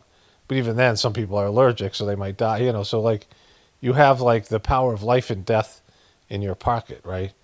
And so, and when you're a cop and you have the backing of you can get away with a lot more with this death machine, and and whatever else you have power to intimidate people and threaten them with your getting arrested. There's just a power that you have. And when your character suffers because of the work environment, and you are, and you're given all these, and if you're being pumped up to like crack some heads, right? When your bosses are saying, we want you to go out there and fucking ruffle some feathers and knock some of these liberals out and fucking shoot them in the face. And you see that you can get away with shooting them in the face. The administration has your back, then now you have, like a lot more power than normal cops. And so, like I was saying in my voiceover about power, right? And so this is what your problem is. Like you're assuming all these people are good people and they're all obeying the law, and they're not. Like and these guys aren't well trained. That and when they get caught doing something, you're not willing to be honest about it. The guy shouldn't have shot her in the face, right? I said that I felt like that whole thing is staged, but either way, they're setting an example. They're sending a message to everybody that ICE agents can do whatever the fuck they want, even though they're not really cops, even though they're not really law enforcement, in terms of American citizens. They're getting into it with American citizens. As much as I dislike protesters and these liberal dopes, I really dislike them. There's certain things that you can and cannot do, and shooting them in the face and beating the shit out of them and some of these other things, is not appropriate, right? And they seem to want to go further. And then to come out and just lie about it here and pretend that they're all great people, right? And this is men and women, and I would encourage everyone in this room, and I would encourage, they've referred to ICE agents who, again, are brave men and women, and I would encourage everyone in this room, and I would encourage Governor Walz and other Democrats who are demeaning law enforcement to sit down and have a cup of coffee with an ICE agent or a Border Patrol agent. These are great, patriotic men. Oh, Jesus Christ. This is a job. Then maybe they should just do it for free, right? If they're patriots. Like, maybe they're good people. Like, do you think every cop is a good cop? Every soldier is a good soldier in terms of their character and who they are? I mean, you're going to be worse for doing that job.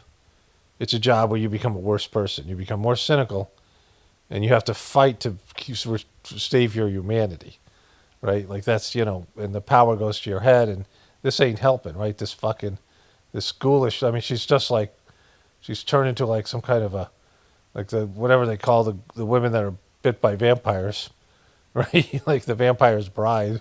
Women who have families, who put on the uniform every day and are following our nation's immigration laws at the direction of their bosses and again, at the direction of the law. They are simply trying to enforce the law. And the Democrat Party has demeaned these individuals. They've even referred to them as Nazis and as the Gestapo. And that is absolutely leading to... You mean Joe Rogan? What about Joe Rogan when he said Gestapo? The violence we're seeing in the streets. If you look at some of the images out of Minneapolis last night, look at this vehicle. Look at what it says. It says F ICE. You have these... No way. It says F ICE on it? It says FICE? Why does it say FICE? Individuals who are putting their middle finger proudly... Middle finger, just like Trump did, right? You're talking about Trump when, he was called a pedophile enabler and he gave the middle finger. Like, you got a president who's flipping people off. He's such a fucking little bitch, right? An uninformed, oblivious little bitch.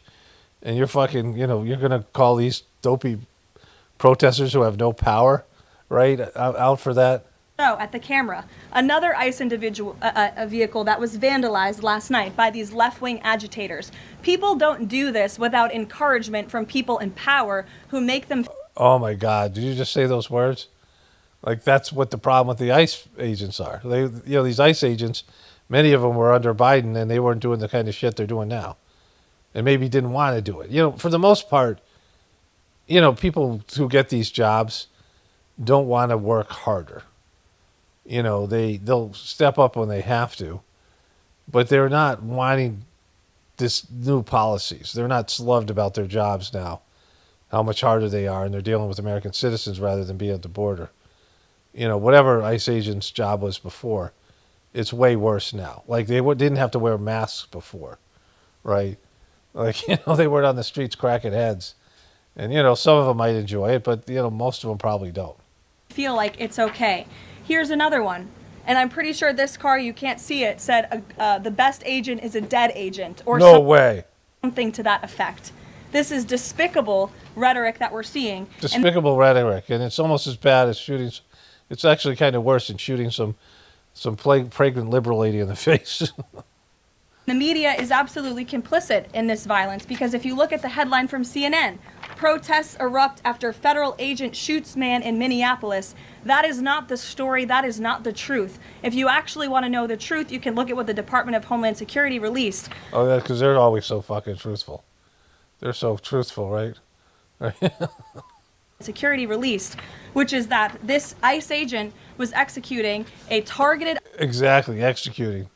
...operation against a Venezuelan illegal alien who was unlawfully present in the country. Why is it... And when this ICE agent tried to detain the individual, 3 more of his comrades came rushing out of a house... That's what they call their gang members, comrades? Is that what they say when they're talking about, hey, comrade, when they're in Venezuela? Let me go hang out with my comrades. And started ambushing and attacking the ICE agent. They used a shovel or a broom to smash his face in. Thank you, Whip Clark. I now recognize the House Democratic Caucus Vice Chair. I don't know why it just went to something new.